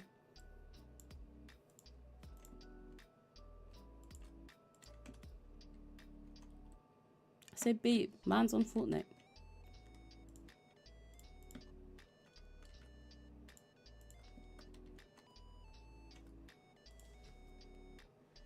How the hell you spell chauffeur? Oh, yeah, I fucking know the one. Oh my hands. Main characters are half. Wait, what is this that you were talking about? She was the kingdom was one of mother when she was an alpha werewolf and hunting minister tragic posh 6-string. Taryn is going to be with. If there was a name of what it is you were talking about before, then I've missed it in chat.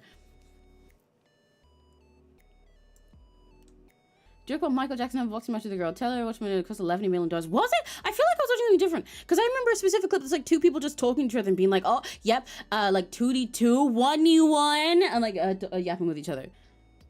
Is that the same thing or is it something different? Ooh, my back. Brave foot fact because I was there. Vulnerable Umber was the first anomaly of some shit. What? I actually do not know what this is. It's actually a human made parody of Labubu that then got turned into AI. Boo! That sucks! Dude! Like, why is everything gonna turn into AI? It makes me so sad. It makes me so sad. Thing goes pop, pop, pop, pop, pop. That's gonna be stuck in my head. I'm so sorry. I said, babe, mine's not hot.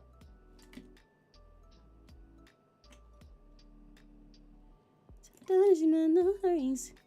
Anyway.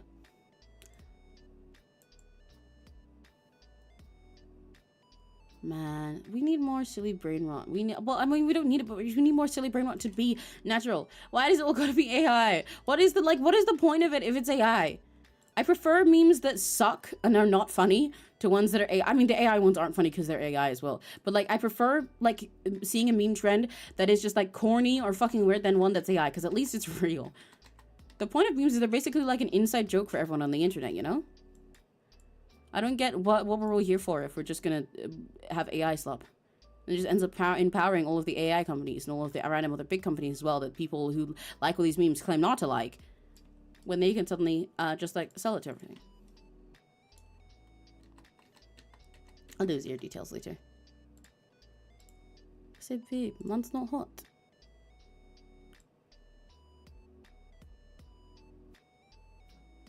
Dun dun dun dun dun. Coloring in. Forgot there's supposed to be hair down here.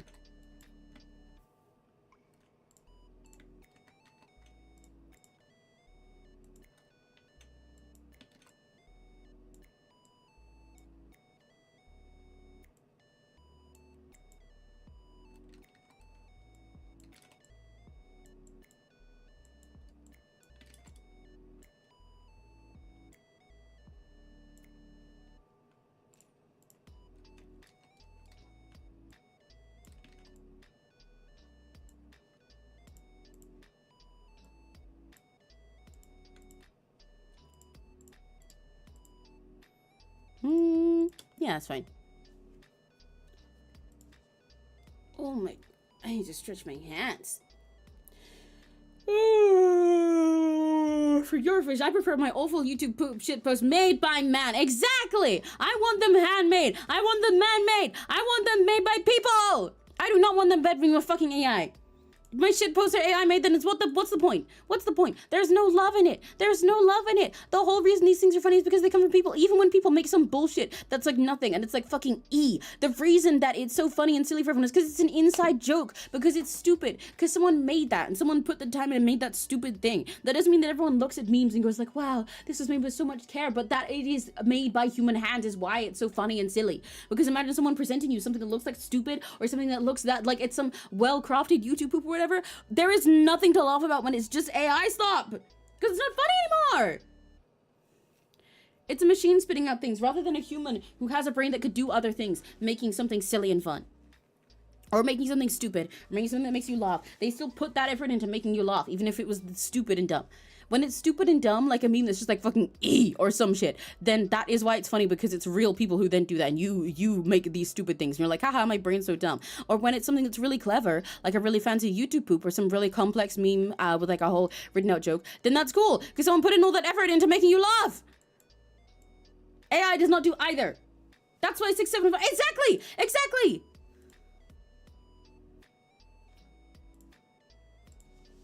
6'7" is funny because of human nature. It's funny that it's meaningless because it's like that's kind of the joke, that it's like it's funny that it's meaningless, but also it's funny because it's meaningless and it's an inside joke between people. If some random fucking AI, just like I saw a video from AI that was just saying 6'7", like before this ever became a thing, I would just be like, okay, the AI is doing a fucking thing again. But it's the fact that like regular people did this and they just started saying 6'7" because it sounded funny to them, and then it like kept trending that we were all just giggling at it because it was like, that's stupid, and then everyone just keeps giggling because they hear that thing. Then it's like, you know, it's like being in a classroom with your friends, right? This is how memes like that feel, and why I like them, and I think they're endearing, even though I understand why people find them annoying, but annoying is better than AI. It feels like being in a classroom with your friends and saying some stupid little bit that means nothing. Like, you know when one of your friends makes a typo and you all mock them for it for like a fucking month and reference that thing? Or like you say something a little stupid or like draw something while you're talking about like OCs or something like that, and it becomes a little in-joke, right? And like giggling, sitting in the back of a classroom about some stupid thing that means nothing. It's like if you explain to people, it won't mean anything because it's stupid, but that's why you keep laughing and eat more even though you're trying to be quiet, and then it's like, no, don't make me laugh. And then you end up being able to laugh at something that means nothing, and that's funny. And that's why it's silly, because you're with your friends and we're the kind of people where one of them can look at you and say just something like, hey, sandwich, and then you like burst out laughing, and that's silly. That's why 6'7" is funny. That's why it's funny and silly that it means fucking nothing. So you see how AI does not do the same thing? Fuck this. I hate AI. I don't want AI in my memes. What is the point of an inside joke if the inside joke is not even something that is inside? It's just made by a robot on the outside that cannot laugh. Why are we getting our humor fed to us by things that are incapable of laughter? Huh? Do not give me a fucking tung suhoor. I will not laugh at him. Not even in a post-ironic shitty way. The only way I will laugh is if you're making a joke about something that is brain rot. Like some fucking, if you're making a joke about like, oh yeah, this character would probably watch shit like this. Like /negative. I will not laugh at AI memes. Do not feed them to me. Shitty AI ads. Oh god, I hate AI ads as well. I keep seeing ads lately. I don't like to do too many hot takes on live, but I don't even feel like hating AI is much of a hot take. I want it gone. I want it gone. I want people to stay silent about it because they think it'll just happen. We have to accept this. I want it gone. But I keep seeing AI, like ads for the new Devil Wears Prada movie, which I'm excited to see because I like the Devil Wears Prada. But ads for the new Devil Wears Prada movie that are made to advertise Google's AI. And they'll have the characters being like, ooh, I need an outfit for this thing. Gemini, what should I do? And then Google will say like, oh, this thing, when you showed me this image, is it is a suit. It's a 3-piece suit. Let's, here you go. Here's some random suggestions for other 3-piece suits found by Google. And they'll be like, wow, I'm so fashionable now. And I didn't even have to think about it myself. And I sit there and I look at it and I'm like, sorry, whoever wrote that, like, did you watch the movie? Not even the second one, just the first movie. Every character in that movie, if you pulled some shit like that as your way of understanding fashion by just going, Google, make me fashionable, every single character in that movie would hate you. The most famous scene from the fucking Devil Wears Prada, one of the most famous scenes that always trends about it, is a scene all about one of the characters explaining how fashion is based on social context. And explaining how you don't just make these choices and all these things are presented to you aren't just something in a vacuum. You know that one thing about like picking like a belt or whatever, and they're like, oh, there's this shade of blue, this shade of blue, and they're like, I mean, it's just a belt. Right, no, there's this one and this one. They're like, it's just a belt. It's just a piece of clothes. And then she goes in this whole thing breaking down everything that went behind the character picking out like the blue top or whatever that she wears, and all of the fashion history that was behind it, how this color was invented, all these things, and how it ends up being in her stores and stuff, and all of everything that plays into fashion as culture. Like, that's what makes the Devil Wears Prada interesting. Because fashion is culture. And it is people.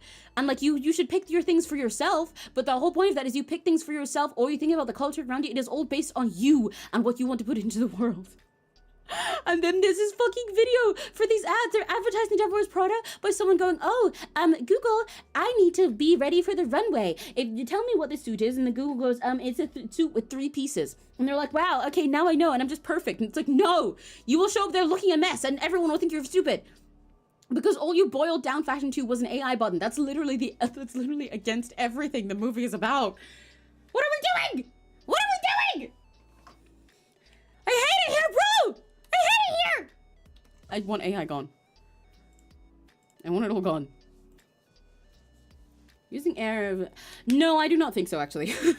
I do not think so. I would not like to have these topics go on too long in regards to, like, flaming you or anything. But, honestly, the reason I don't think it's fine is because, like, specifically when you say reference, is even aside from the moral part of it and how you shouldn't encourage more of it to exist, that will not help you. You learn nothing from using AI as your references. I understand when people just like happen to see like random AI shit on Pinterest and they're like, that's AI and it's gross, but I'm going to take the idea from it because it had a nice color palette, so I'm just going to use that but better.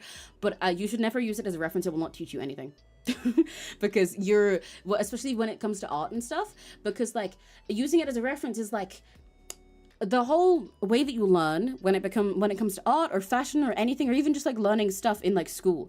The point is that like you learn the why for these things. You don't just learn like what happened or like what you see. You learn the reason why. You know, like you will not, it's the same reason that like cheating and copying everything down when you have like a school subject. If you just copy everyone's homework, you won't have any knowledge left in your life. Because what's important is not the tests that you do and the fact that you pass them by copying. What's important is you understanding how those concepts work in your brain so you can apply them to other things. So the same as with art, you will learn nothing or ultimately stunt your own growth if you just use AI as your references. Because if you go to get a piece of art and you want to study how to maybe, I don't know, draw like dudes better, and you go find a bunch of AI art of dudes and you copy that, you'll get nothing from it because the AI does not have a why.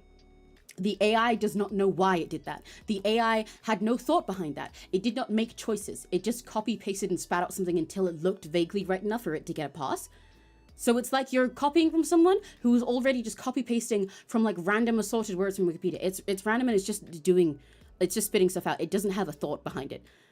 Like if you wanted to learn composition and how to use colors, an AI thing won't teach you that because it doesn't know why it's using those colors. It's just blobbing them together until it technically gets approval that it looks like it was made to be art. So it doesn't know why it uses colors, so you don't learn anything from it. Whereas if you go from human things, those choices were made with purpose. Even if people aren't always perfect at everything, they still have purpose behind their choices. You learn their thoughts, why they put those things there, and that's how you learn. Take a nap, open my third eye. Well, I'm glad for you opening your brain. But yeah, I don't like to make all the things hot takes, but I definitely think you learn nothing. You stunt your own growth if you choose to use AI as your references, because it defeats the point of a reference. The point of a reference is not just to have something to copy from, it is for you to learn and understand how and why something works, or how and why an artist or something made those choices. So with an AI, that defeats the entire point. You don't learn anything. But yeah. So don't use AI references, guys. Search things up. And there's a billion resources in the world that are better than AI as well. Every time you see an AI that is your reference, I assure you there are better references out there made by people, because those things existed before. What do you think the AI learned off? There are always better references that aren't AI, and they will always help you more. This is why I started getting image from ICs. Yeah! And it's fun seeing a person draw your stuff, because you get to hear all their choices behind it. People have purpose behind the reasons they do things. And with a person, even if they choose something that isn't perfect or they mess up, then it's like, it's still a choice made with thought behind it. And you can like discuss and debate that. And AI doesn't have any of that. They don't think.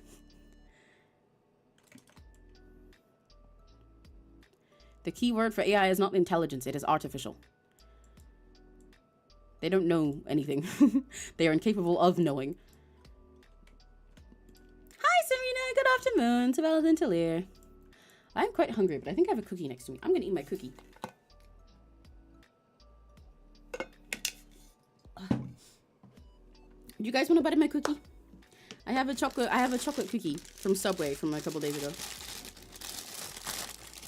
Anyone want a little bite? I think you remember probably pretty late. Oh yeah, I've been meaning to watch that. I've been meaning for a while. Because it looks very cool. I've recommended it a few times. And also some artists that I really love were involved in working on it. We're doing J. Crimson's OC. It says at the top. It's OC Bellamira Vexley. Subway cookie, yeah. You guys want some Subway cookie? It's double chocolate. There's like chocolate with chocolate chips in it. Nom. I realized you guys... Wait! Guys! Why did nobody tell me that you guys are halfway off the screen? You're not in your box. Hang on. You're escaping out of the box. You're breaking out of your box. What the hell? Why are you breaching containment? There we go. You guys have been sneaking out and didn't even tell me. What the fuck?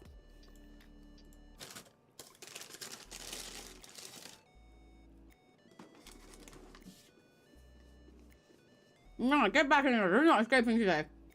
Alright, this one. Any gachi that tries to escape out of the chat box does not get a bite of the double chocolate cookie. Make your choices wisely. Make your choices wisely. I'm just saying. I'm just saying. There's no double chocolate cookie outside of the box. I don't know. So I wouldn't do that if I were you. Nom nom nom. Bite your hand. You're definitely not getting a new cookie. None. Anyone else just survive off of sugar? Yeah, I do. Oh, to be fair, when I say survive off of sugar, I mean my brain survives off of it. Especially because, now that I have a, like, I have a ridiculous sweet tooth anyway. But, getting medicated for ADHD definitely changed how I use it. Because before, I was kind of using sugar all the time as basically my ADHD medication. Because it gives you, like, the needed, like, dopamine and shit, you know? Like, a lot of people with ADHD do it with caffeine instead, but I just don't like coffee and stuff. I'm a sugar fiend instead. To keep my brain alive. Blood sugar needs to spike at least 200 times a day, real as hell. There was a scandal when a guy drew a manga using AI and it was almost published. I hate seeing stuff like that. It drives me insane, because it's like, what is the point? What is the point? That's the thing I hate most about AI. Is like, there's so many things I hate about it, but at the end of the day, I'm always just like, what is the point? Like, why are we doing this? Why? Why does this have to be the life that we're in? I hate it so bad. It's really hard not to feel defeatist in life with it as well. It's like, I don't like this being the future and the present that we're in. I wish people would just like lock in and realize that why are we choosing not to think for ourselves? Especially because so much of it, and AI, as it gets used, not only for things like art, but even just like in like regular learning and stuff, and so many schools, especially when they're creative ones, like encouraging students to use AI for this and this, and be like, oh yeah, you can just ask an AI this things, you can just ask an AI this and this thing, it's so helpful. It's like, they're like teaching themselves to be helpless, and I hate that so much. They're teaching themselves to not be able to fucking do anything. They're putting themselves in positions where it's like, no, I can ask an AI to do this, and then eventually they think I need an AI to do this, and it's like, no, you didn't actually. You could have done that, but you made yourself dumber. Like how a lot of and it's playing in exactly into what these companies want as well. Like how, you know, every other day you'll see something on an app that you have that's like, an AI can now read this thing for you, and I'm like, I did not want it to do that. Like, at least you almost understand where people are coming from, even though I still disagree with them. When you have an AI that's like, oh, it can do this thing that's really hard, or like this thing that's really tedious side work, and I'm like, okay. And they'll be like, yeah, so AI can now read other people's text messages that they send you and just like rewrite them for you. And I'm like, why would I want that? What? But they just pump it into all of these things in order to make it seem useful or seem necessary to you, so that then they'll have like enforce it onto you even when you don't want to use it, so then they can make up for how costly it is. They're trying to trick everyone. This makes me sound like I've got a fucking tinfoil hat on, but like, trust me.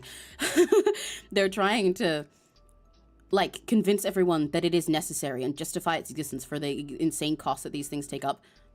And so like, no, it's helpful and it's needed, especially because for things like this, when it's integrated into like random chat messengers or like browsers and stuff like that, people can't avoid using them. And a lot of people who aren't super aware or super like strong in their stances against it will fall victim to it.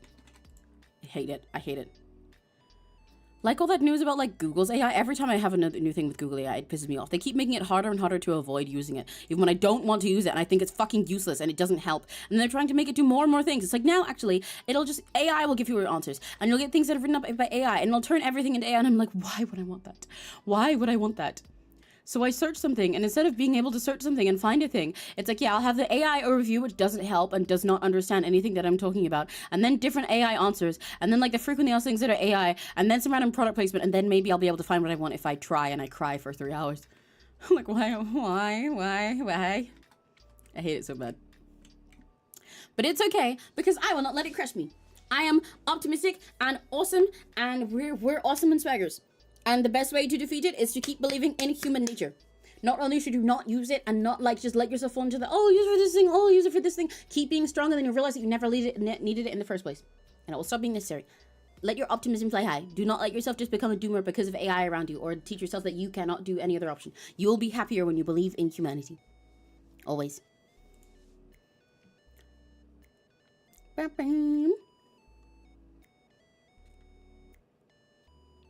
It's often bad as the ways being. It depends. A lot of the AIs that we have today are in fact bad from the get-go, because they are built on shitty models and for shitty reasons. But it's not like the entire concept of artificial intelligence in any manner is bad. I get that. There's ways it can be helpful. But the way we have it now is just companies trying to cash in on ways that they can prey on people. And I hate it so bad.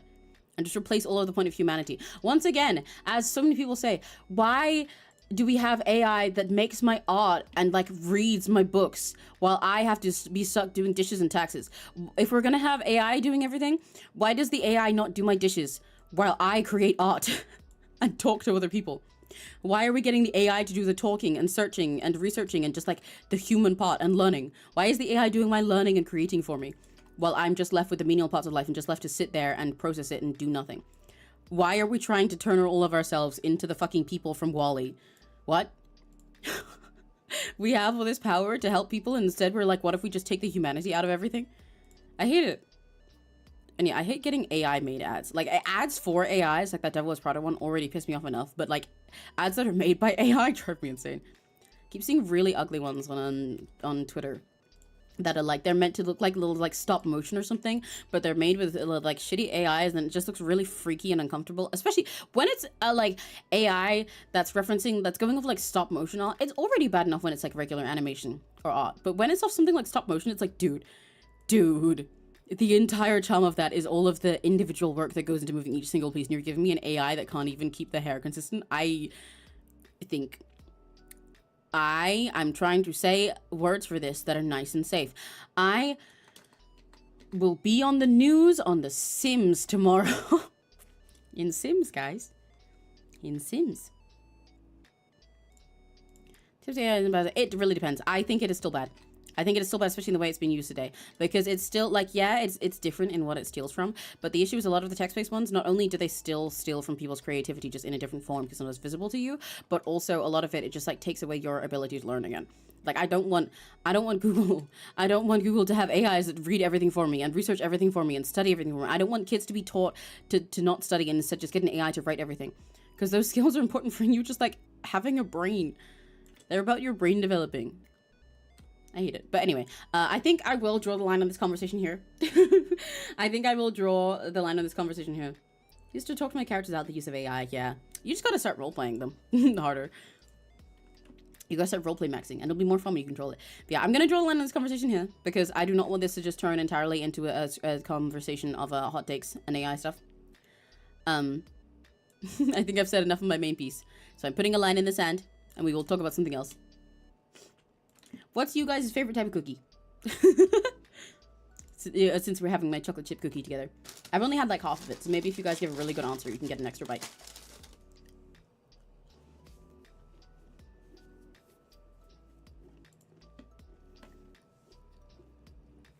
Emmy cookie? Yeah, you would, but yeah, I'm not surprised. Of course you do. You want that Emmy cookie so effing bad, bro. Chocolate chip for sure. Yummy. Base. I did also consider getting like a rainbow cookie. Like one with like a like Smarties in it. Like a regular cookie with like rainbow candy. Or rainbow chocolate, I mean.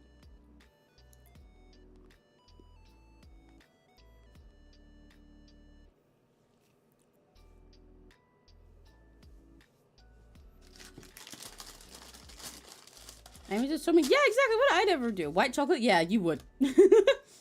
Of course, even your chocolate is a favorite white.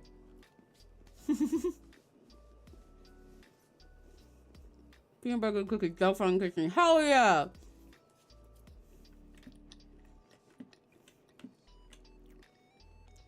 Hang on, I'm halfway through munching my cookie, so I can't answer. 1 sec. Nom nom nom nom. Psych. Serena, I love no, you know what, end a sentence. But yeah, we're tuning. Pantalone. I know who Pantalone is. I was not born into Genshin Impact yesterday. I know who Pantalone is. What does that have to do with the cookies?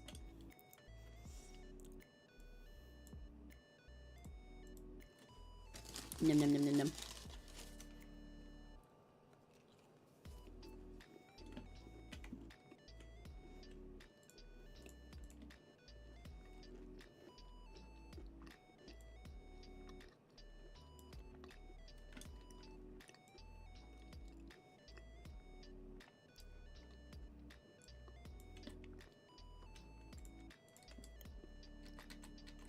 Nom nom nom. Cookie. Trying to escape what? You're not getting out. I think you were trying to cover up for the fact that I called you out. I've been reading for years, yeah. I also will not get into this because I still don't want this stream to be entirely negative. But speaking of these, love Pantalone's new design. Hate Sandrona's with all my heart. I really hate how much character design is being wasted. I think she looks really pretty in her new stuff that's been leaked. And I like the design itself. It is pretty. It's hot. But I hate how it's only that and they got rid of all of her character. But anyway, other than that, Pantalone looks pretty. I'm excited to see his stuff. I've been really excited for Pantalone's release as well because he's a character with a very interesting story going on. And I do love me some 𝘆cie 𝘂𝗿. And I like all the little animations and stuff that we've seen. And sorry for anyone getting spoiled on Genshin leaks right now. If you don't want to hear a Genshin like a character voice actor leak, then close your ears for 10 seconds, okay? In 3, 2, 1. From what I hear in the leaks, Pantalone is voiced by J. Michael Tatum, the voice of Sebastian Michaelis from Black Butler in English. And that it makes me very, very happy. That is the perfect voice for him. For me, again, Crimson, I know who these characters are. I know who they are. It's less lighthearted.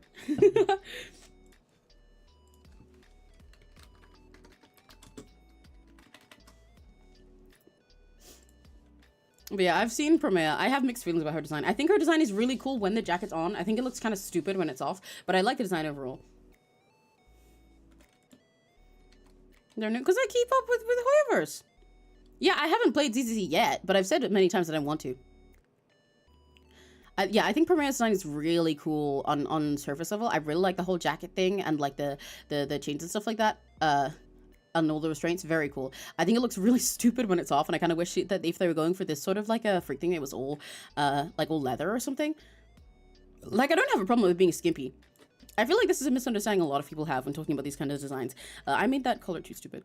That a lot of people think that people's complaints can only be that like if someone is complaining about a character's design when it's like a sexualized or kind of lame, that they're like, oh, so they just hate all designs that are sexy. And then they're like, wow, you guys are miserable. You can't enjoy something that's hot. When that's not the case, in my opinion. Like with Promea and with my issues with Sandra, right? It's like, I like pretty, I like hot, I like skimpy hot girl characters. I love those. They're awesome. They're awesome. However, character design, as in telling a character and having a consistent theme for a character, comes first. The sexiness is all gone if that's all that there is to a character. It's just whatever they think is most stock sexy. Like, if the only way you can think to make a character sexy is to make them naked, then I think that's lame. Characters are sexier when their sexiness also tells you about them as a character, you know?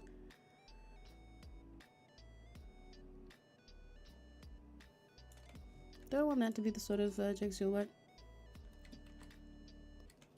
I've realized part of my issue is because I didn't even make it go to that point over here anyway. His arm was meant to be like over here.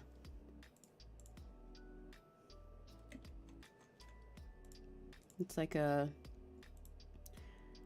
like that. Let's roll the dice, yeah.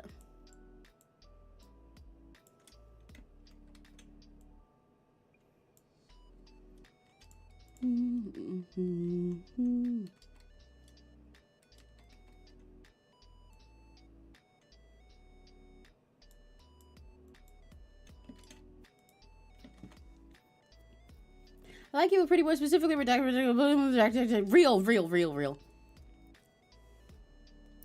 Blade's new form and Himiko's. I was a little disappointed by both of them. I think Blade's looks pretty cool. I like the changing color thing that I've seen. I like Himiko's as splash art. I think she looks really pretty, and I love she looks kind of like a little magical girl superhero, or like Sentai with the giant like Gundam type mech behind her. I think that's really cool. I think it's really pretty. I did think once I looked closer that her design was a little disappointing because I wish she'd gotten like a different silhouette. But I think that's an issue with a lot of HSR new designs lately, like both for skins and for the SPs like this. Where what often happens is they keep like all of the same silhouette and main stuff and then just change vaguely a little bit of the theme, which kind of, when they're that similar in their overall like composition, it means that they sort of look like they're just wearing the same outfit.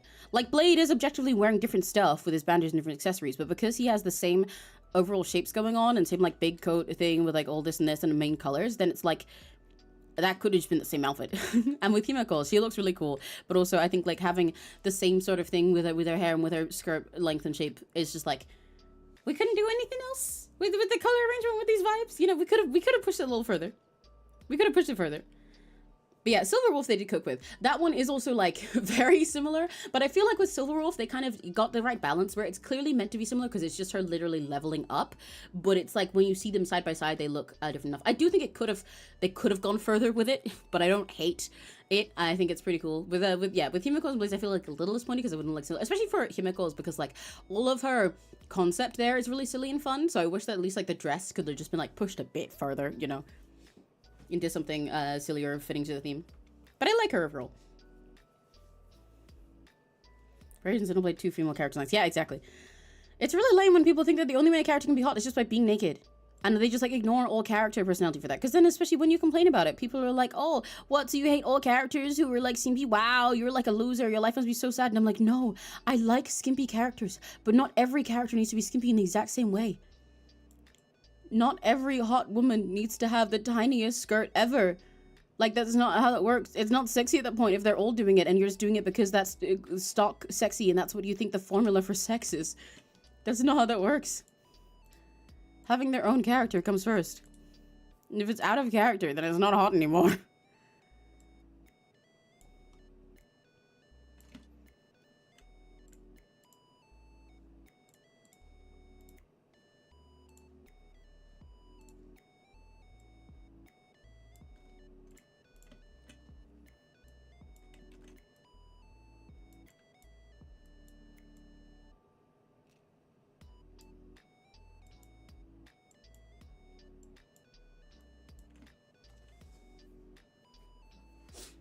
Don't see the robot stuff. Add her splash art.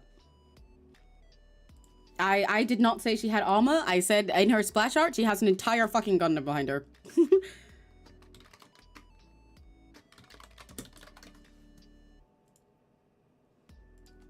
So they've got like mech theme with her. She has her whole big spear and like the silly jacket and stuff and like the stars. I don't see the Gundam. Yeah. She's got a whole fucking Gundam there, bro.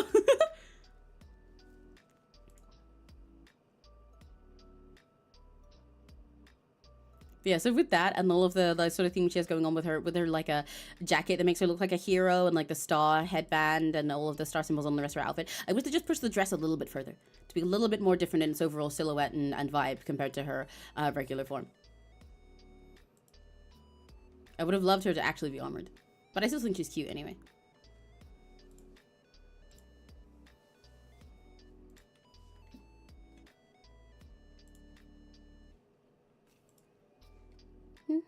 Nice. I want to do more of the decking stuff before I go into the head, but probably won't do a lot of it.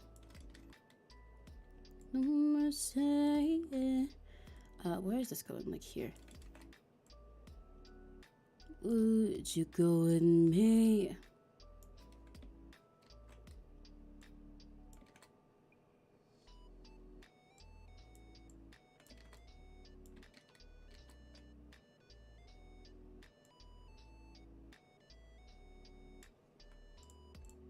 How do I want this to curve?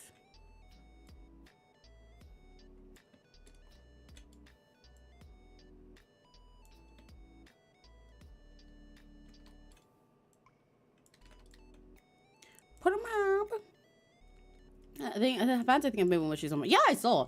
That doesn't really change my take. The fan made one it doesn't really affect how I wish the original looked, you know. But yeah, it is cool. That's exactly why I think it would be cooler if the game did something like that, you know. I would have loved if she looked a little bit more like a mecha magical girl. But yeah, I think she's cute anyway. And I just will not talk any further about Sandrone, because thinking about it makes me mad.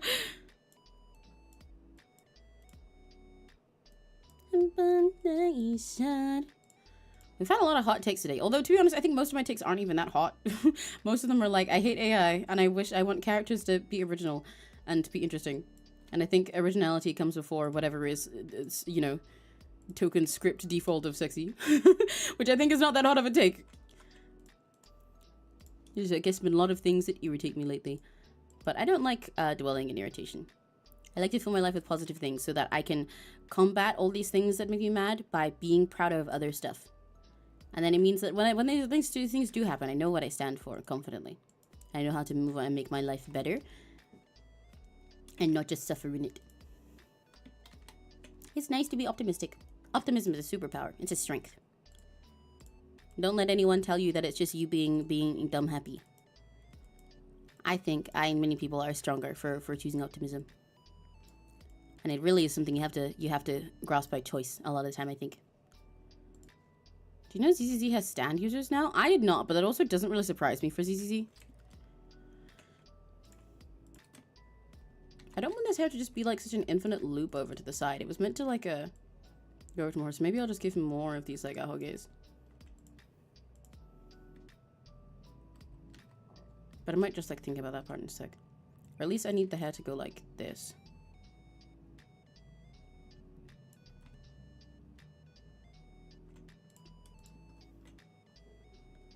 He's got a thick ass ponytail now.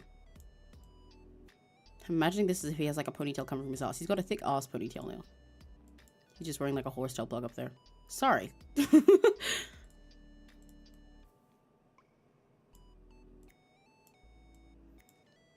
He's mandachi uma pioi.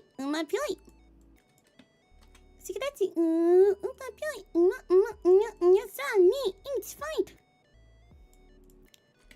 Kimi no ai wa ga sukyun pakyun hasiri dashi sukyun tabi de yuku yo konna omoi wa hajimete sukyun du du du du.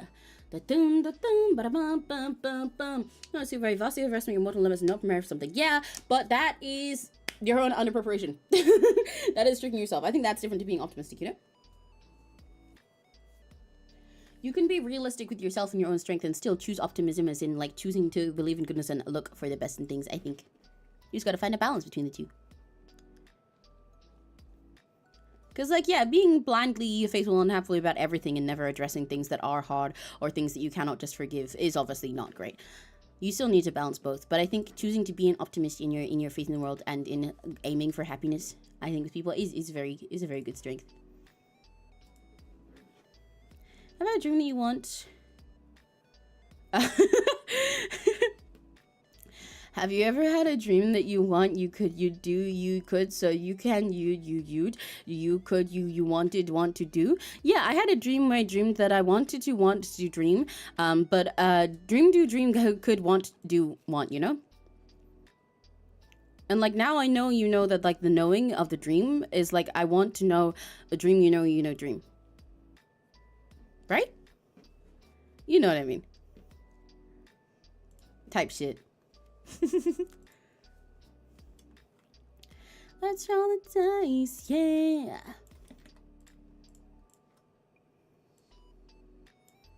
Right, I want to block out a little bit of his hat, and then I will probably end a little bit after that.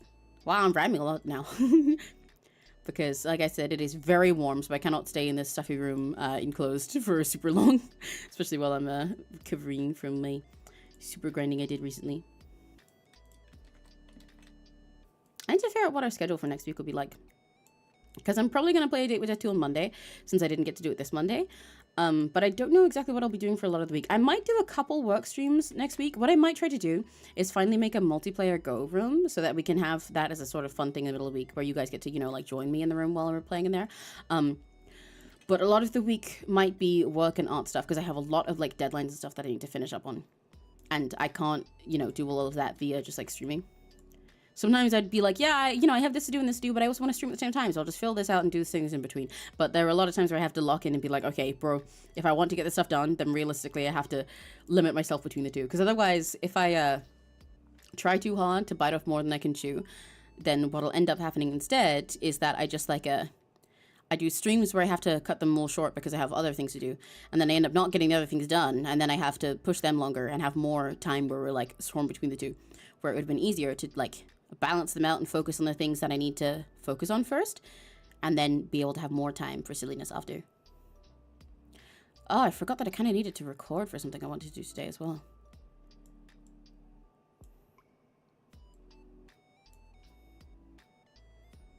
Let's throw the hat here. I have made the hat curve a little bit fucked up at the moment, but it's okay because that is fixable and I will adjust it as I go on. Over time. Fuck. I'm gonna use a straight line for this.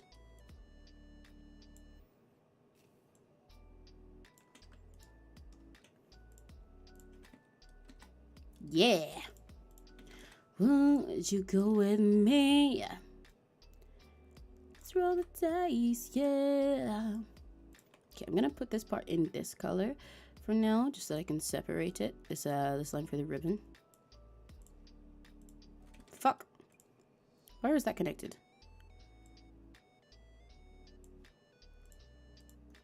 There we go. Then that means that I can take this. And I'm also going to make this gray here for now.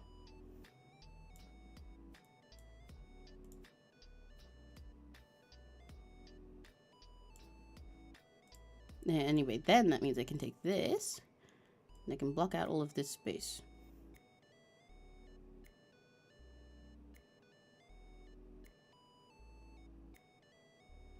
Ooh, I'm edging this so carefully. I'm a professional edger. That's me. That's what the E in Emirati stands for. The E stands for edger. I think Doppio when I make these jokes. Doppio drops 7 Niji Jens. 7th wave excellent. I almost missed continuing my bit. But I've actually been making jokes like that forever. I love them. Making jokes about something the thingy stands for this, especially when it's like entirely unrelated words. Like saying, yeah, the E stands for joke. I wish I could see my mouse while I'm doing this. Makes sense. Now I know that I know about the dream. I cannot dream the dream shit. Yeah, exactly. It's probably the best time to go for that phrase. Congrats, Emmy. It's always lovely. Yay! I'm just gooted like that. I'm glad to have answered it well. This is why you should come to me. See, you guys don't need an AI. I can do it just perfectly. I can answer everything. I can give you bullshit answers that mean nothing. Except I'll be even cuter about it. And I don't steal the water of like 10,000 people for one bit. Isn't that awesome? I'm so awesome. You could say Emmy is awesome. Awesome, awesome, awesome, awesome, awesome. If you don't know what I'm referencing, you should watch my set for Yokai Party 2026. Anyway, at some point I will do a official, like a full, properly produced cover of that song. Let's make the whole planet spin to our sound. No. If I don't like it, I block you and go. Monster in music, I keep it real. I'm making magic with a mouse is my show.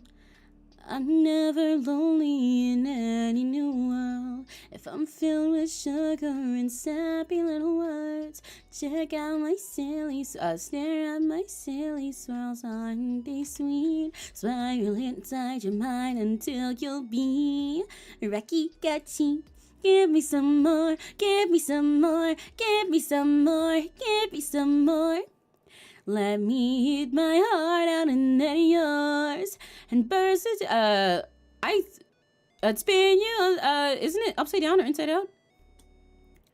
Is it spin you on inside?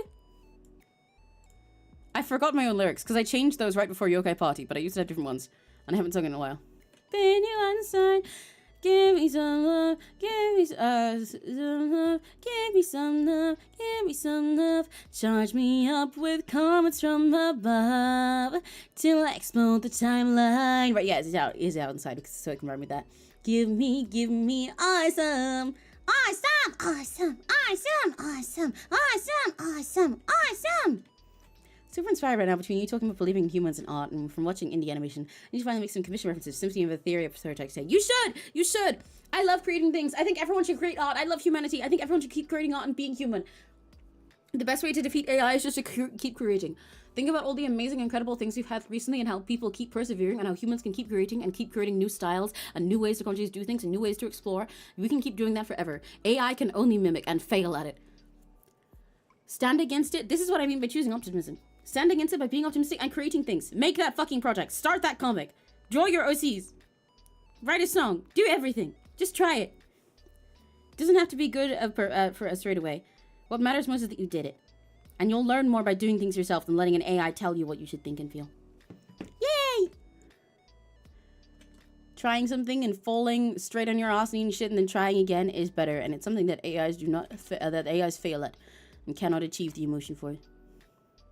They do not have human perseverance. They only keep doing things because they do not think and feel. So it's like German pretty magical Princess Wars. I would love to. I would love to. Dance on Emmy said, sure, do it. Dance. Learn to dance. Learn to sing. Don't even just learn, just do things. You'll learn in the process by doing them. Learning something just by trying it and having fun is a way better feeling than getting an AI to do it. It always will be a better feeling. That will never be changed by anything. Write your OCs. Get people to draw them. Draw them yourself. Roleplay. Write. Sing. Dance. Create. Fucking read. Play video games. Start streaming if that's something you want to do. Become a VTuber like you said you wanted to. Sing like you wanted to. Do things. All these things make life better.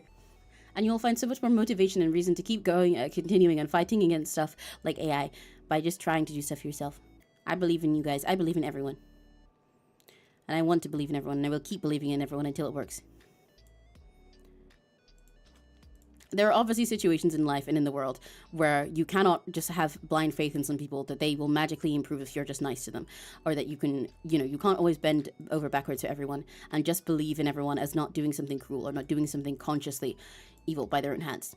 But I can believe in the fact that humanity can be better. And that makes me happy, and that is enough. I can believe in the fact that people can be better, and then that means I can keep bettering myself and helping the other people around me to better themselves and keep doing more. And then you prove the things that you believe in rather than just saying them, and that is more effective than just doing in hate and watching things happen. At least in my humble onion.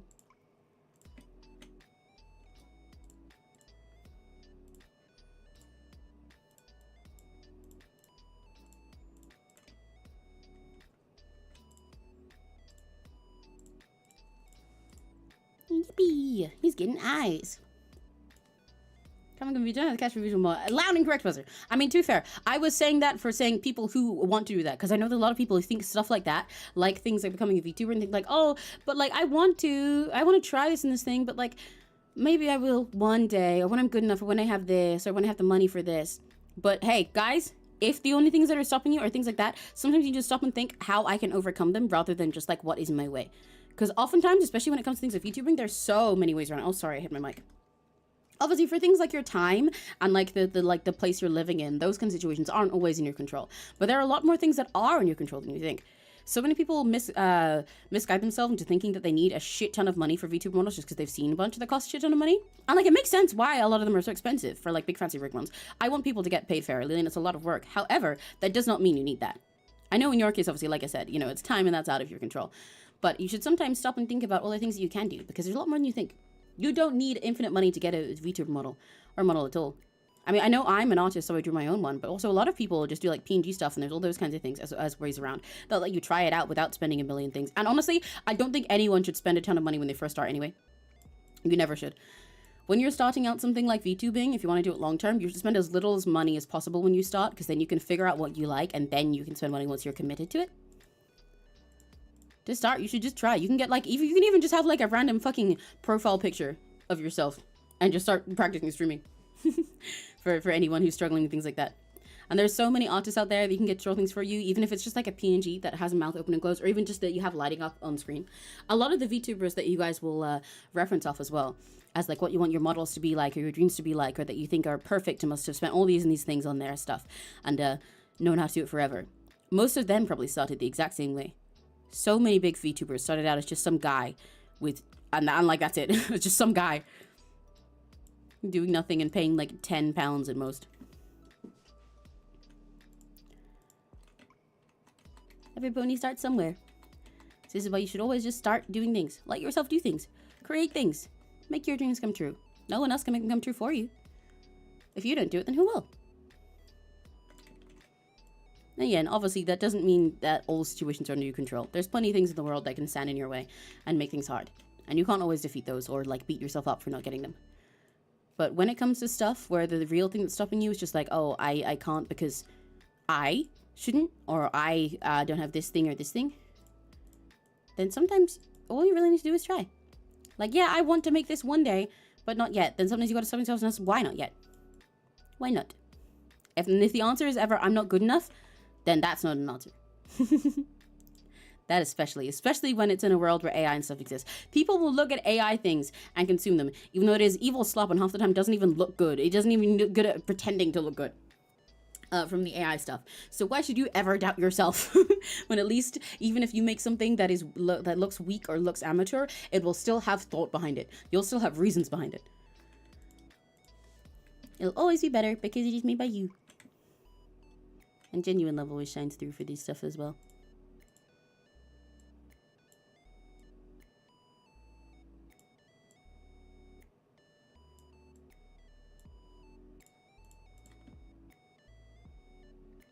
Don't quite like the placement of this entirely, but I'll fiddle with that because I'll probably move this around as I draw the full thing anyway. Like, really, I should be drawing the nose and stuff first here, but I don't want to right now, so I felt like drawing his little scar marking thing here beforehand before I wrap up.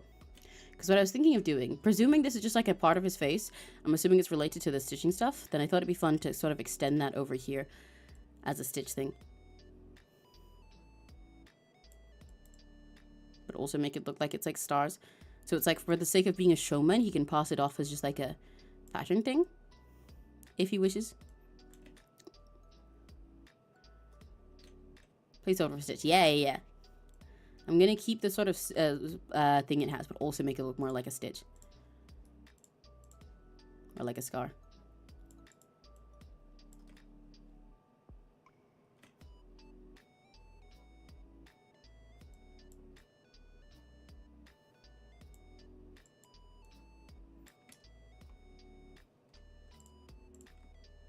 I like it kind of running straight across his face. I think it's fun.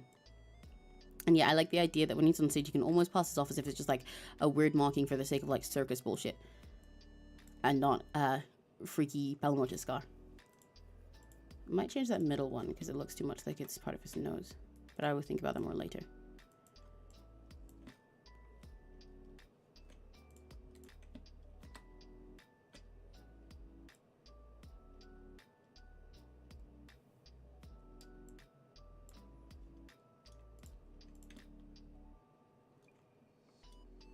Yeah, I think that's fun.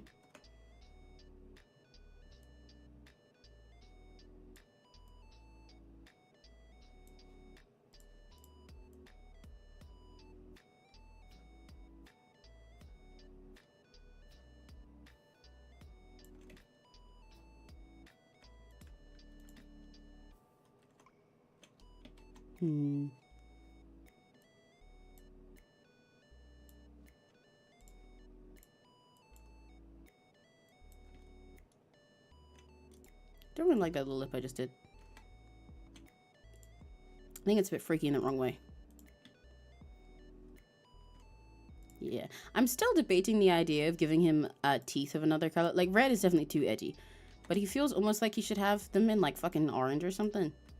But it also makes him look really extra Halloween-y. But I don't know. I'll think about it more after I've done his eyes and at the end of this.